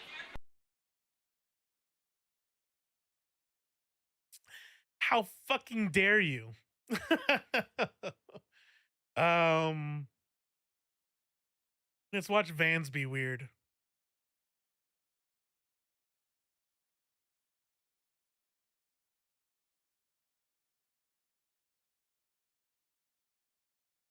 I hate TikTok. I'm going to say things from time to time that people would disagree with. I'm a real person. I'm going to make jokes. I'm going to say things sarcastically. And I think that what's important is that we focus on the policy. There are certainly going to be things that I say. If I'm elected vice president, people are going to say, well, I wish he had said that differently. I think it's most important to actually be the person I actually am and to say, those sarcastic comments were made in the service of a real substantive point. This country has become too anti-family. It's too expensive to afford a house. It's too expensive to afford groceries. He hasn't answered the question. Like the king of not answering questions. Well, we'll call him the prince of not answering. Because Trump, that motherfucker can not answer a question really well. Donald Trump and I want to change that. And unless we get better leadership, we're not going to. But again, just very quickly, given that people have told you directly, have spoken out, have said that they were offended, they were hurt by those comments, do you wish you never made those childless cat lady comments? I think that it's much more important for me to just be a normal human being who sometimes says things that people disagree with. I have a lot of regrets, Kristen, but making a joke 3 years ago is not in the top 10 of the list. Yeah, fuck cat You regret ladies. what you said. You want me to regret that? Not that I'm against it. Is JD Vance wearing eyeliner? I'm pretty sure he wears eyeliner. I'm pretty sure. Just like I'm more sure that he wears eyeliner than I am that he fucks couches, although there is still it's not in the real, it's not improbable. I would say it's probable that he fucks couches. It is certain, however, if y'all didn't know, that he definitely has Googled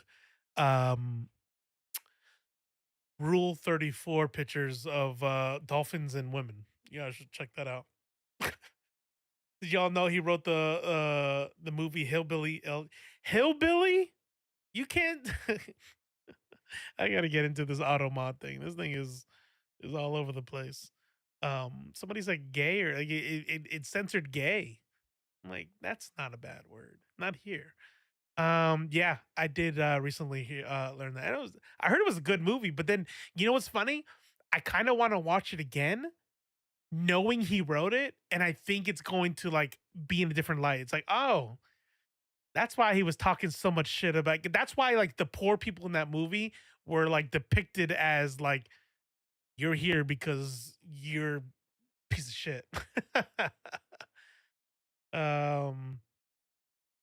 Vance is when you're trying to be vice president at 7 have to be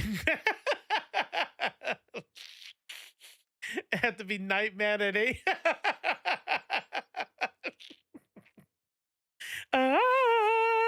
If you don't get that reference, we can still be friends, but I'm a little hurt. I'm a little hurt. No, they censored me. Yeah, fucking someone get Elon Musk over here. We need some oh wow. This time Twitch censored you. I was another stream forever ago and they censored. Really?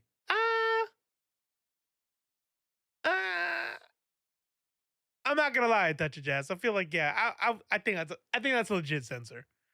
I think that's a legit censor.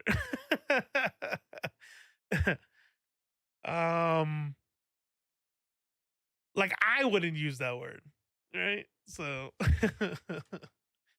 if you black, you do what you want. Just saying. They just censored for me. Say, yeah, that was Twitch. That's Twitch auto censor right there. Hold on. This one's pretty interesting right here. And when I say interesting, I mean like I really hope Kamala earns my vote back. That's for sure. Listen to this shit. Dear Ohio, the 2022 Senate race in this state has become a... Not oh my happen. God. It does happen that women are not paid the same for... God damn it. As I had one it. Thing. It doesn't mean we can completely abandon the field and just give... I asked Vance there if he you go. thought anti-abortion laws should include exceptions for rape or incest. Look, I think two wrongs don't make a right. At the end of the day, we're talking about an unborn baby. What kind of society do we want to have? A society that looks at unborn babies as inconveniences to be discarded? Should a woman be forced to carry a child to term after she has been the victim of incest or rape? Look, my view on this has been very clear, and I think the question betrays a certain presumption that's wrong. It's not whether a woman should be forced to bring a child to term, it's whether a child should be allowed to live, even though the circumstances of that child's birth are somehow inconvenient or a problem to the society. Inconvenient. Inconvenient. When you have been raped and the rape results in a pregnancy, you have been inconvenienced, according to Vance. Who was the guy? There was another politician that said there was another politician that was like that if it was actually rape, the body would actually reject the pregnancy. Like the body would not allow the woman to be pregnant if she was actually raped. These people win votes. And let me tell y'all something. They win women's votes. What percentage of white women voted for Trump in 2020?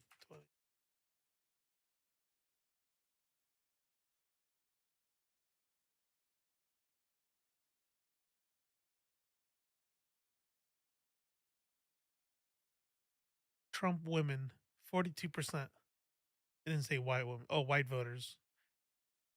Oh, yeah. Okay. 55% of white women voted for Trump.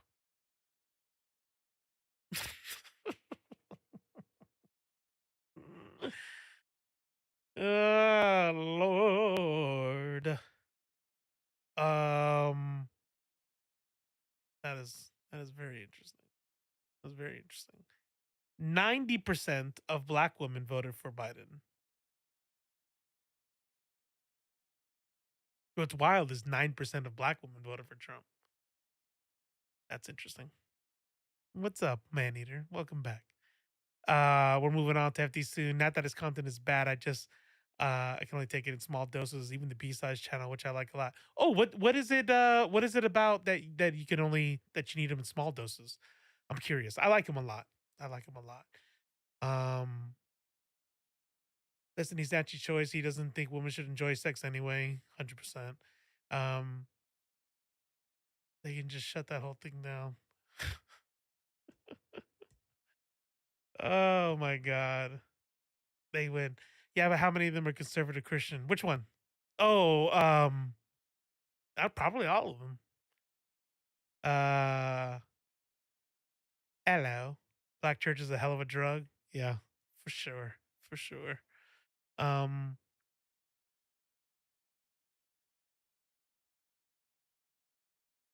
Hold on. Touch of jazz. Put it in the chat. I need to know.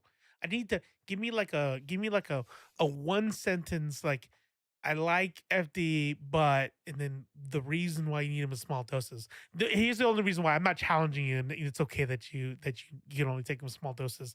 But here's let me show you something. Actually, it's easier for just. Oh, that's it right there. Hold on, that's it.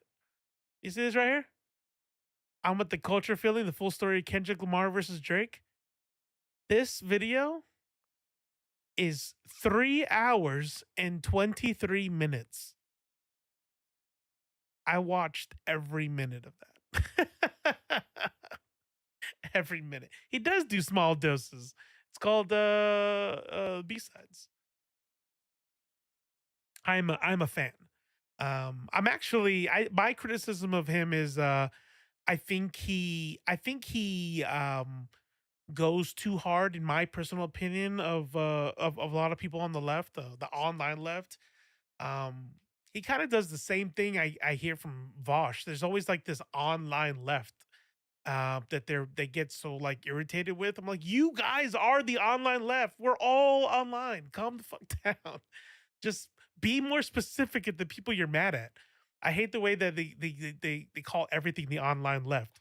But this is what we'll be going over. It's not him. It's that the content is heavy for me. I'm a little new to the left side of things, and it can be a lot. No, yeah, 100%. But I think that's what is needed. Well, I mean, I guess everybody's different, right? Whenever I get into something new, like I described myself, like in 2016, 2017, whenever I have like a new interest, I like go definitely overboard. When I was an atheist, I probably listened to atheist YouTube and lectures and all kinds of shit. Not even kidding. Probably 80% of my waking days. Like if I'm at my desk, having my headphones, or I'm in the car, or I'm in the shower, or I'm taking a crap. I definitely hyperfixate 100%. Um, when I said, did I say was an atheist? When I first became an atheist is what I meant to say. Oh yeah. Oh yeah. How long is that, by the way? I wish you would just let me highlight the thing without putting it on the screen, Mr. Social Ninja. Oh yeah, no, that's the article, but somebody shared the video earlier, and we're gonna have to save it. Well, if that person is still in the chat and they still have the video of her giving her testimony, I would love if you put it down. I need to get better at consuming long projects in pieces. I always feel like I need to watch in one sitting or not at all. Yeah, this right, the Kendrick Lamar. First of all, I've said this multiple times, and I'll say it again. Us doing it again. No, it's not. Okay. I cannot say enough. That Kendrick Lamar video is so fucking good. And I say that as somebody who is a normie hip hop listener. Like I don't know the lore. I don't know the writing. I'm not steeped in hip hop culture. I'm a normie, like you know what I mean? This video was so fucking good. And I did not watch it in one sitting. Fuck no. Yeah, I'm a filthy casual. Yeah. But I did it like if I was in the bathroom, if I was taking a shower, I put it on the little shelf thingy.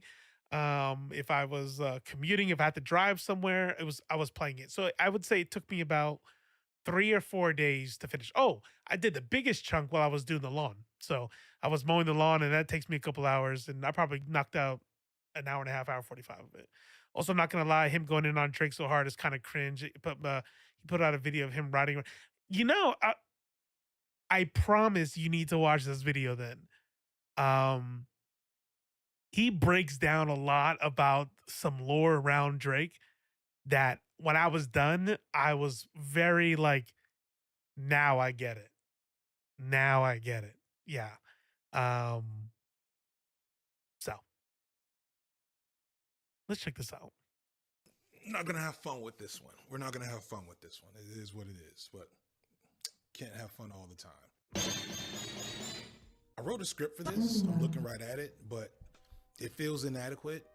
It feels like something that's gonna require a longer follow-up video, but it also feels like something. Let me I'm gonna speed it a little bit, and if it's too fast to where it's like it makes anybody like fuck this, like I don't like listening to this, just let me know.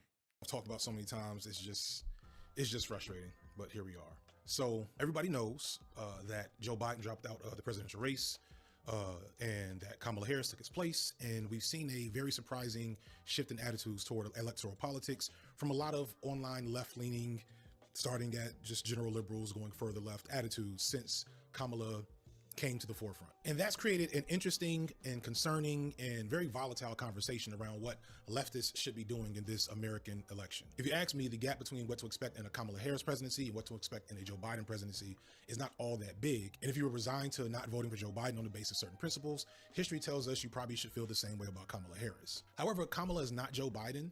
In 2020, she ran left of Joe Biden on pretty much every issue. And if we take into account her time as a senator, she'd overall have one of the most progressive records for an incoming president in American history. Now, let's be clear, the bar is in hell. We're not talking about anything radical, world-changing, or even status quo changing from her record, but she at least seems to be flashing signs that she might be amenable to being pressured from the left, which Biden showed himself to be pretty much immune to. So for those of you who feel like the removal of Biden from the top of the ticket is something to respond to, like, that is a reasonable way to look at things. That said, these two demonstrably true statements of non-committal that I just gave will be enough to get certain people very mad in the comment section at me. It's just the nature of online political discourse, especially right now, as so many of us are far too invested in what voting means here in the States. It is a dumpster fire right now. To be specific, I'm speaking to the real significant animosity toward black liberals who have gotten energized by the sudden emergence of Kamala Harris and the corresponding criticism from white leftists and now folks from the Middle East who see this as a portrayal of various causes. And the CIA and just counterintelligence, counterinsurgents forces, they have got us cooked right now. That's 100%. That's why I kind of dismiss both of them, because that is the absolute. This is what they do on purpose. They fuel this kind of stuff. It would not be ridiculous or conspiratorial thinking to think that a dozen couple comments that talked about how if you are mad at Kamala Harris, you're now anti-black. It would not be unthinkable to think that that came from the FBI or the CIA or something like that. They do that for a living. Or if you wanted to, maybe that's too far of a reach. It was even more likely that they are random conservative Nazi fucks that like to sow discourse. One of those three, right? And so I think about this all the time when I talk about solidarity. On Threads, I shared a long post about how you will never, ever, ever, ever, ever get me to drop black and brown solidarity. Never, ever. You couldn't do it. And let me tell you something. I have heard a lot of bigoted shit from black people online and to my face regarding me. I've been called a wetback. I've been, I've heard people say, fuck you, you're not black, or I've heard people say, fuck black and brown solidarity, we need to look after our own, yada, yada, yada. I've heard it all. And I go, that's sad you feel that way. And I'm still for black and brown solidarity. And I know for a fact that a lot of anti-black racist bullshit comes from the Hispanic and Latino community. So I just dismiss them, right? So same here. This back and forth between Palestinians telling excited black voters that you don't really support us then, and the other way around is just like, bro, you guys are getting played. Because there's one thing they can't stand, and that is solidarity. We are down bad. So I want to be clear, while I tend to agree with the overt leftists in this conversation, it's also very true that you're not about to talk to black folks any type of way online and think that that's going to go over well. I've noticed how many black folks my age and younger have gotten charged up for Kamala Harris. It's starting to remind me of Obama in 2008, which is wild because this is not how we were feeling about Kamala in 2020, or to be honest, the last 4 years. The fact that she's been able to suddenly emerge as this superstar for the Democratic Party and admittedly has been running an effective campaign, it is mind-blowing. It's kind of scary because Kamala Harris was the first person to quit the campaign in 2020. That's why I think it's so funny and telling when people go, oh, you want to support Palestine? Try and go and be gay over there. I'm like, what does that have to do with shit? Like, I would be okay with their genocide if if just because they're homophobic. Period. Especially, and let's be honest, if you are not having real conversations with black people and have not been doing that at any point in time up until this point. As a person who was a hardcore Obama fan in 2008, I can tell you there was nothing you could have told me in that moment that would have changed my mind about Obama at that time. At best, you'd have been ignored. At worst, you'd have been cursed out, which is, I think, what's happening to a lot of white leftists online.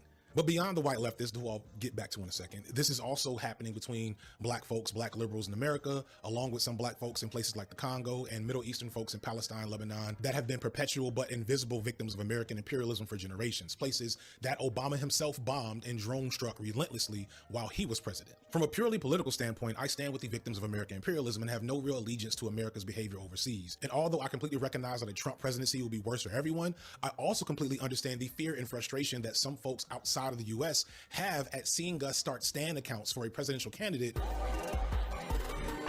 who we can rest assured will only continue the American imperialistic agenda. And much like that right there, you hear how he's talking. That he, like if those that don't know, that he is a black socialist, right? He is a socialist in the vein of like the socialist black activists before. That is one thing that I feel like black activists kind of get lost, right? And I think this is the same sort of thing that white supremacy does. I think capitalist mindset also does this, where they downplay and they try to do this erasure. I need you guys to understand that Bell Hooks is a socialist, FD Signifier is a socialist, Martin Luther King, a socialist, the Black Panther Party, communist. They were a communist party, literally. They were communists. Leftists is a part and parcel of black activism. And to be a leftist is not just to say things are really bad and I don't like it here and gay people deserve rights. Being a leftist is to be against that self first, right? Being against the America first mentality, or I got to take care of my own first, because the leftist understands the connection of humanity, that borders are bullshit, and that imperialism is what causes us to have nationalist pride, right? So it's not just bad when we're Nazis, it's bad, period. Not really his point, but I wanted to clarify that. Obama will be able to hide these atrocities behind black excellence and black success and black faces in high places and a lot of things that will get black liberals charged up to defend when it's really indefensible. When you're hearing some of these folks in the Middle East talk about how black people have a role in colonization, they're not wrong. That's what they're talking about. But from the perspective of a lot of black folks, liberal and otherwise, this really feels out of pocket and extra aggressive, which it has been. Because on the flip, think about Latinos in Latin America perpetuating Spanish imperialism and white supremacy, and they're brown like me and darker, right? So to be a tool of the master, just because you're not actually in the master's club, doesn't mean you're not still a tool for them. Side is always us and our image that is constantly evoked and used to push left-leaning agendas of all sorts, both here in America but worldwide. And most times this can look amazing. It looks like these global moments of solidarity where we can rejoice in the fact that other people in the world are standing with us. But in other times it looks like white girls painting themselves black for poorly thought out art pieces. History has taught black people in America, from any political standpoint, that at the end of the day we will probably be on our own and cannot count on anyone but each other. And even then, was that picture with the Democrats kneeling with that with the shawl, whatever that thing's called?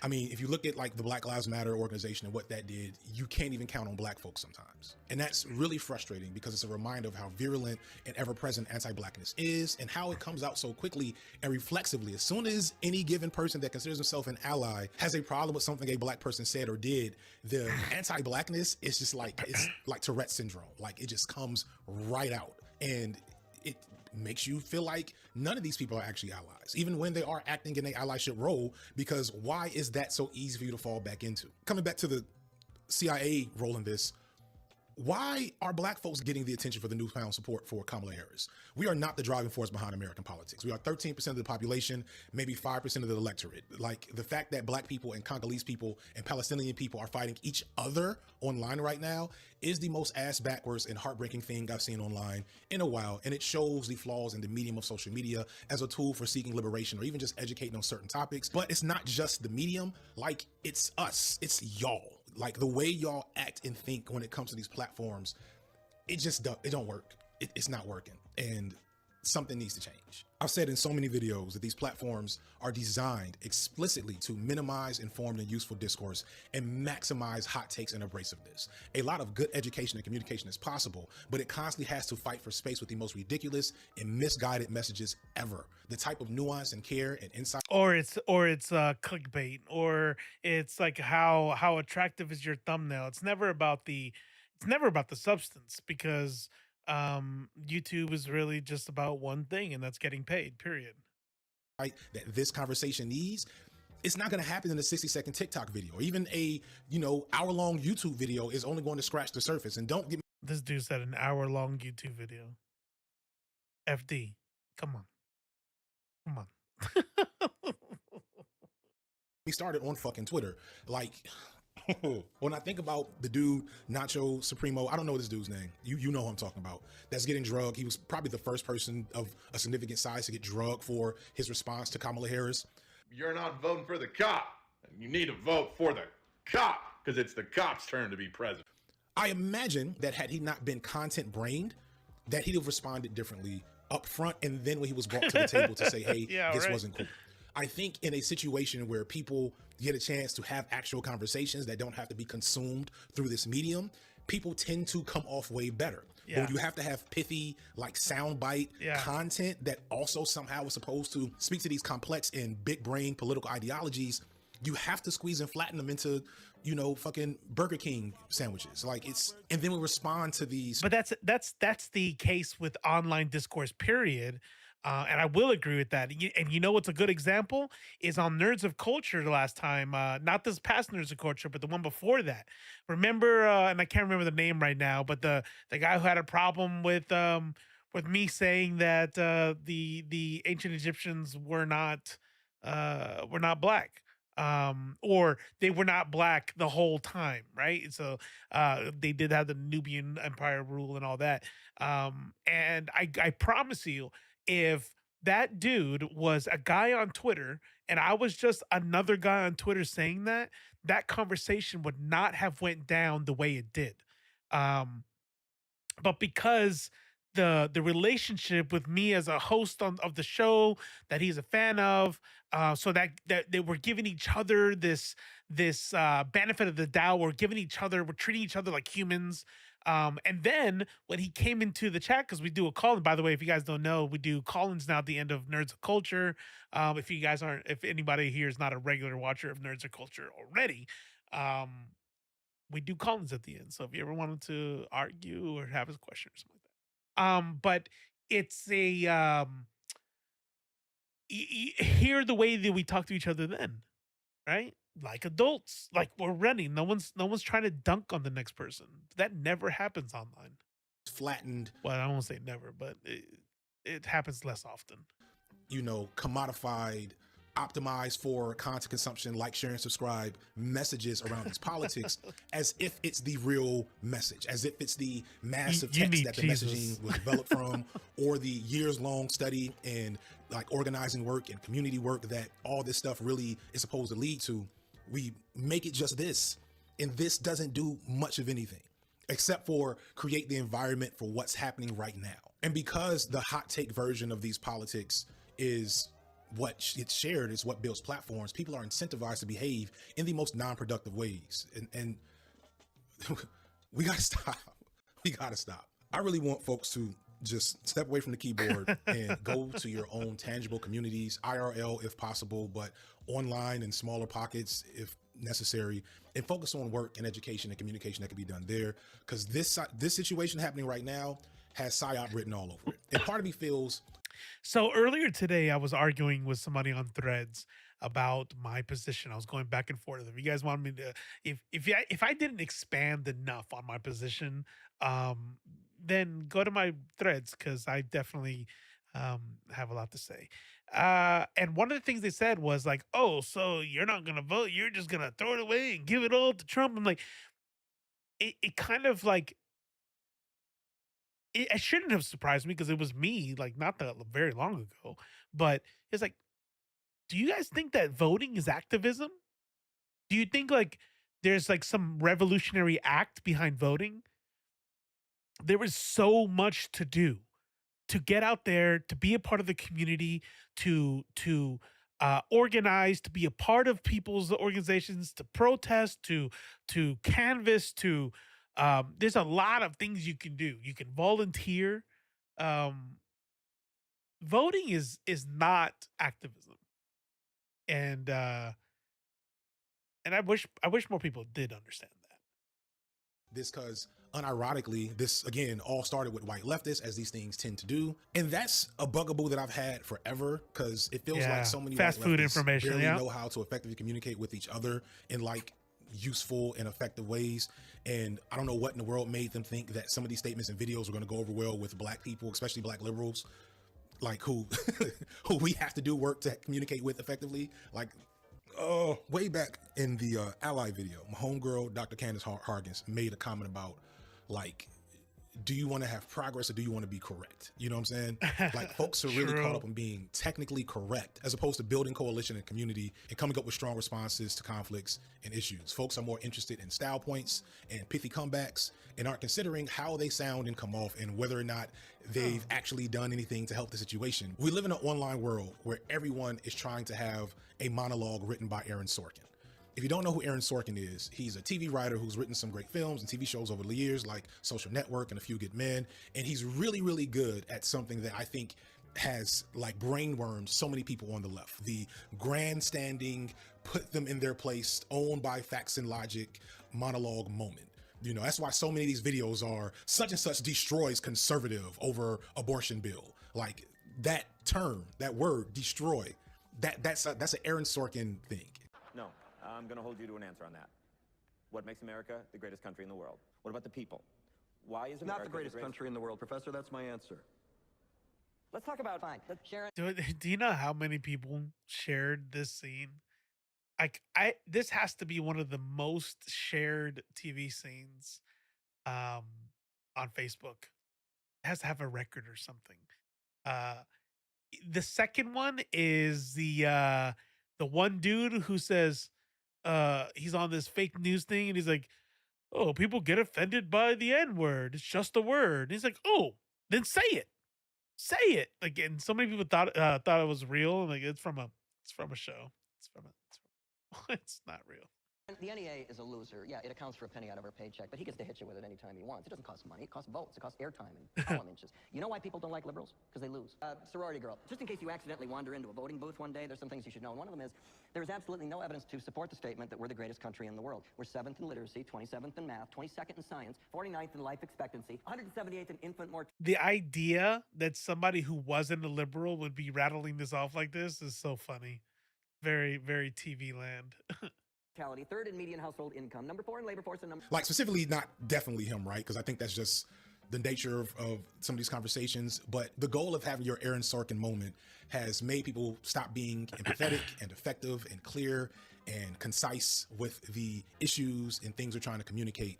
And we don't know how to talk to each other, but we do know what it feels like to get a standing ovation for having the best, strongest, most conservative, destroyed, got wrecked comeback that you can muster.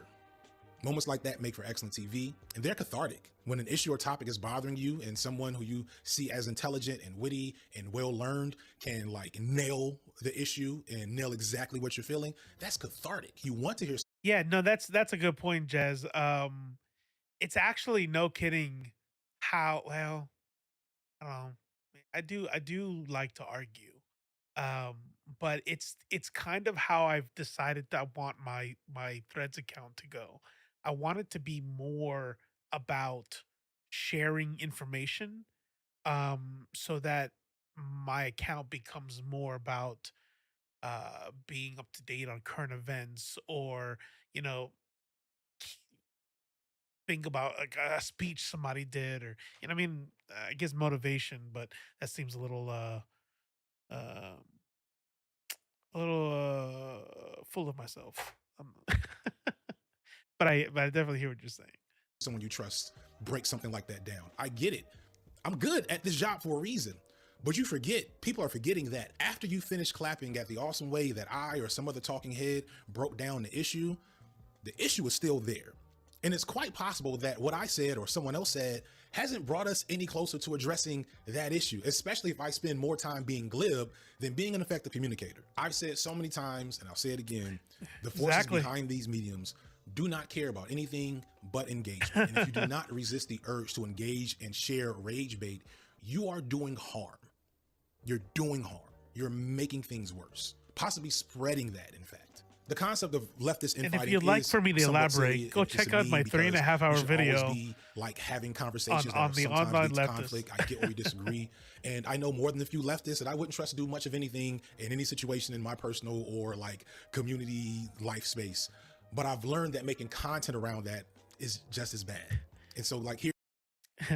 I read Susan Turpin's comment here, and the GIF of Homer backing up into the bushes. Here's the final nugget. Maybe something to help folks recognize the difference between conflict and disagreement versus like world-defining battles that some find themselves in online. Listen closer to this. Being a leftist is not a marginalized identity. It is not who you are. It's what you believe, it's what you're trying to bring to the world, but that is not you. When people say I'm a leftist, it shouldn't be describing the whole of your personality and like humanity. And for some of y'all who I see as the biggest perpetrators of some of these problems, being a leftist doesn't make you stop being white. The aggrieved energy that some of y'all move with is within.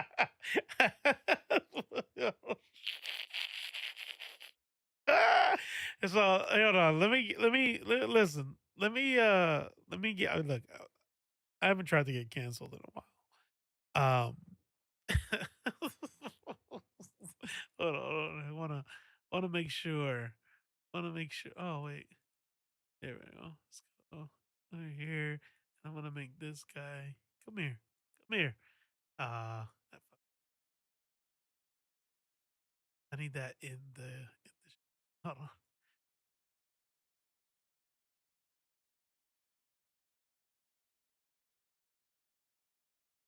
Hot take, maybe.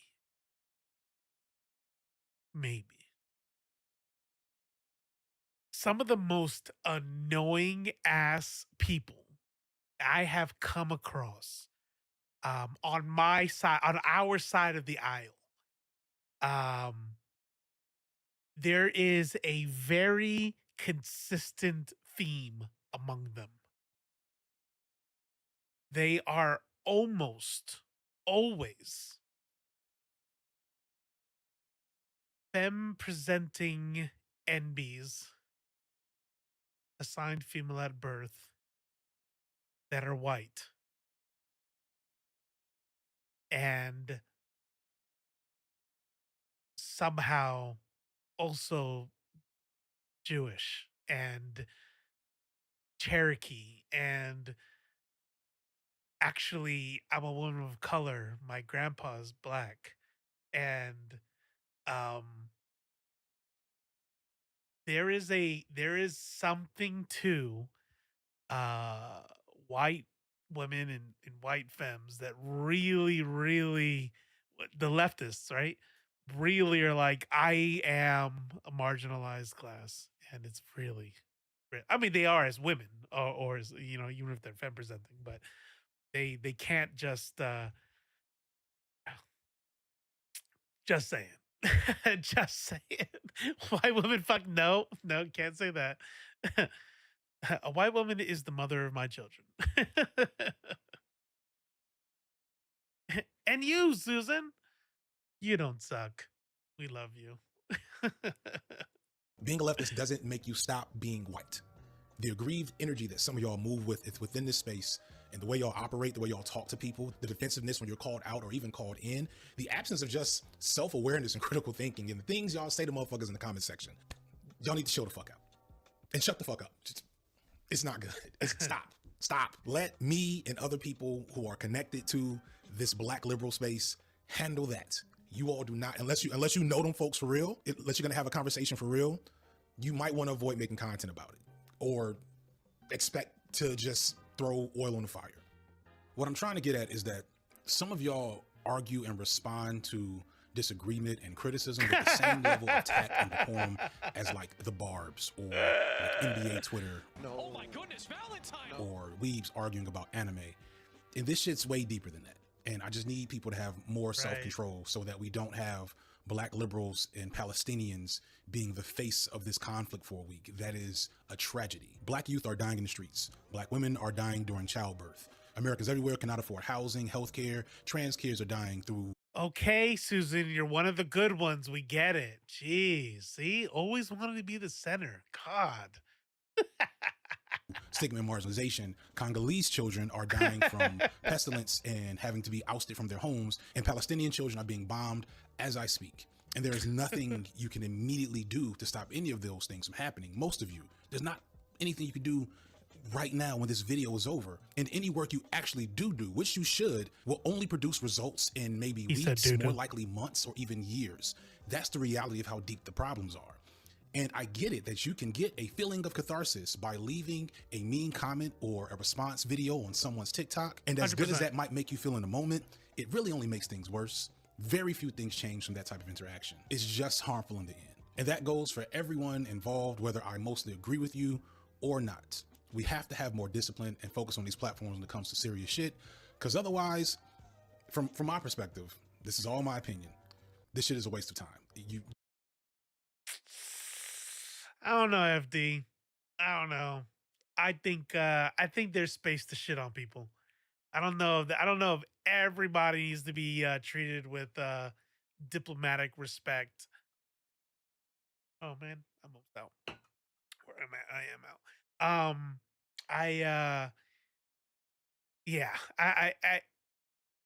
I love FD, and even the way he's saying it right here is a reason why I love FD. But that right there seems like respectability politics with more words, and it's possible that I'm misunderstanding him. And it kind of goes, and it goes along with what a touch of jazz said, earlier, as far as like why do you spend, if your entire personality is arguing and trying to dunk on people and being a piece of shit, okay, I'm on board 100%. What the fuck are you doing? Delete your Twitter, go outside, spend time with your family. But I don't know that, clapping back and shitting on people is never needed and is harmful, and that you should be more. I don't know about that. Now, I might be saying that because I do that. So maybe it's just what's the word? Self-serving for me to have that opinion, but I don't know. Sometimes it's necessary to put your foot on something. Exactly. You know what I'm saying? I understand that rising above it being better than this is, in this context, is more productive to a cause. 100%. 100%. Yeah, you're right. Like, do I need to really be shitting on people when it comes to arguing about Palestine and Gaza? Probably not. I should just be muting and moving on. Yeah. Yeah, you're right. That's right. I like that. Making an example of people can be required sometimes, but not all the time. Those who make it their whole personality is exhausting. Yeah, 100%. 100%. Why do some people on the left not like FD Signifier? Do you want the truth? Do you want the truth as I see it? I think there's two kinds of people on the left who don't like FD Signifier. And that is racists who don't know they're racist or are hiding their racism. because he'll say things like he just said about white people. Um, there are white leftists who are not like Susan Turpin and are very uncomfortable and get very defensive when you call out the people who are most likely to engage in white supremacy. Um, you are. Um, the hey, why is that all the way down there? What's going on here? Has to be. Um, so that's one. That's one. I do think that a lot of the hate that he gets from white leftists has some level, a lot, a little bit, but anti-blackness is a part of it. There's another part. I think, and this is still actually, it's probably still related to number one. Um, I don't think that people like hearing a black man with locks um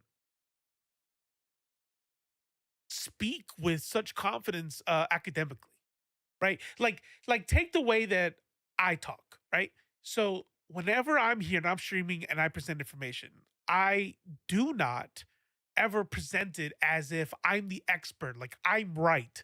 And here, let me tell you, let me teach you all something. Really most of the time is I'm doing this show sharing opinions, sharing my thoughts on the matter, ranting about a thing, right? I don't know that anybody here comes like, man, I'm gonna learn something today. This motherfucker is an academic and has multiple degrees, and it's like he's coming on from a different point of view. He's coming on as a subject matter expert, and talking as a black activist, right? And I don't think people like hearing that. I think people feel some kind of way when a black man with locks starts talking to them like an academic, especially when he's telling them that they're part of the problem. So, um, yeah. I bet if you took an online white leftist and had them say what FD said, it'd be groundbreaking, deep in. It's Tone Policey. What's up, CG? Welcome back. Welcome back. Yeah, I bet if you took an white online leftist and had them say what FD says, it'd be groundbreaking. Oh yeah. I hear. Yeah. Man, my reading comprehension is getting. We're almost at the end. I can tell. Have you ever heard of intellectual media? I love her. Yeah, definitely have. I like her content. Out of the most online leftists, not even sure if she fits in that category because it's history based. For me, is less heavy on mine. I really like her stuff. Um, Unfortunately, a lot of white leftists think them typing on Twitter, or online leftists are think them typing on Twitter is going to lead to some revolutionary vanguard. Okay, let me push back a little bit on that one, T Streets. I do agree with you in spirit. But I actually don't disagree really. It's not pushing back. Um, Fucking left face TV out here thinking he's doing something. God damn it. Um, you agree, first of all. Tweeting is not activism. Streaming is not really activism. But I do think there's a use for it. And I remember saying this there was in our Savannah for Palestine meeting. Somebody said something along those lines, and I'm like, hey, just um January 7th was organized online. White supremacy stews online. There's a lot of movements that happen across online. Um, the resistance in Malaysia was organized online. Um, Thank you, Dr. Midnight. I appreciate that. Um, Sigfang, Architect of Sin said, oh, surprise stream. And I want it to be less of a surprise. I'm going to come back to streaming. I have to stream more. Um, but Facebook has been social media has been both good and bad, right? Because again, January 6th has happened because of social media. But I do think that And plus, by the way, lots of disabled people, that's really the only way that they can get involved. So I don't like to discredit the online stuff because believe it or not, especially young people, and really people of all ages, especially when you just talk about different platforms like Facebook, people are getting more and more getting more of their information from social media. So big accounts that share stuff by tweeting, they are doing a service. So it has more to do with what you're tweeting than you tweeting at all. I see some people who are ready to start knocking over property and stuff in FD. As far as I can tell, it's not like that. Yeah, no, no, no, no. They're getting a lot of bad info online, especially around Palestine. Well, CG, maybe you should be online and be a source of correct information. Disinformation is pretty big. Yeah, you're right. You're better off for those left-leaning people just making. Or you know what you can do, CG? You can like DM me like thoughts of the day, right? And then I post them as if it were you, and everybody would think I'm like super smart and shit. Like, wow, you could tell this dude has been on top of the Israel Palestine thing like his whole life. You could tell just by the way he talks about it. You will not catch me on the World Wide Web. Yeah, the internets. Content about anime or something, because the politics are getting perverted through these mediums.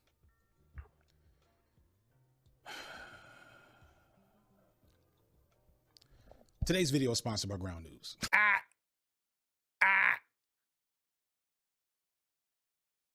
Today's stream is sponsored by Ground News. If you check out this little bad boy right here, check.ground.news/leftface, your boy is a Ground News affiliate. So, pretty dope. Pretty dope. If you guys haven't seen it, y'all should check it out. Let me see. Am I still logged in?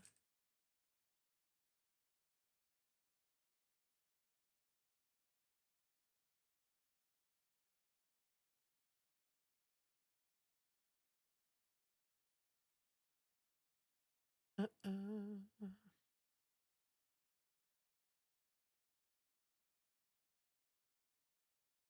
right. So check this shit out real quick. I had it. It was up there. So obviously the site's gonna be for free. But it really has a lot of good shit.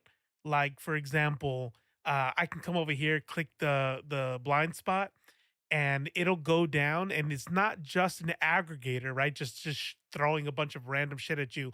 And it's not just where they use a and I could tell it's getting late. What's the word? The fucking thing, the algorithm. They don't just use an algorithm to show you the news that you want to see. They'll give you stuff that, especially on this one called the blind spot. Here are articles that are not being reported by the left. Quentin Tarantino urges Kamala Harris against doing interviews until she wins. Um, People on the left don't seem to give a fuck about that. Well, publications on the left don't give a shit about that. More than 1 million purged from Texas voter rolls, Governor Abbott says. Nobody on the left is reporting that. So that's interesting. That might be something like, ooh, why? Why is nobody reporting on that? Sometimes I click it and I go, it's because only here, high factuality, high factuality. Every publication comes up, talks about what media conglomerate they're in, how they're rated, both in like if they're reliable source or if they're left, right, or center. And it's pretty dope. It's pretty dope. You can get their Vanguard account for 15% off using that link I showed you up there earlier. And it's also a way to support the channel, because if you use that, obviously I get a little bit of kickback, and plus you end up supporting a an organization like Ground.News, which, by the way, obviously I would like to start making more money, and that's money is not bad. And when it came to sponsors or who I should seek it, to become an affiliate with, it's again, we gotta deal about pesky principles, right? And so I'm not gonna sit here and lie about products or tell you all to play video games that I don't play and shit. I just couldn't think of anything. And then when I found out there was an affiliate opportunity with Ground News, I'm like, that's dope. That's something I believe in, and something I had already been using. So if you want to support the channel, head out to check.ground.news/leftface and use the code there to, or use that link to get 15% off the Vanguard account and help support the channel. um KXAN is out of Austin, if I remember correctly. I think they're ABC. I don't know, I can't remember. It's been a while since I lived out there. Austin is it's too bad Austin is in Texas, because that is definitely a place I would live. Is this an ad? Skip. You can't skip these. You can't you can't skip these ads. I use ground news slash beta or something. I don't know. No. Portland, Oregon is now what Austin was 30 years ago. Yeah, exactly. I would move to Portland, Oregon a million times faster than going to Austin. Austin is great. Austin is super, super lefty. That's great. But you're still in Texas. So yeah, no, I'm good. That said, the real reason I got kicked out, I think we will, what's today? Tuesday?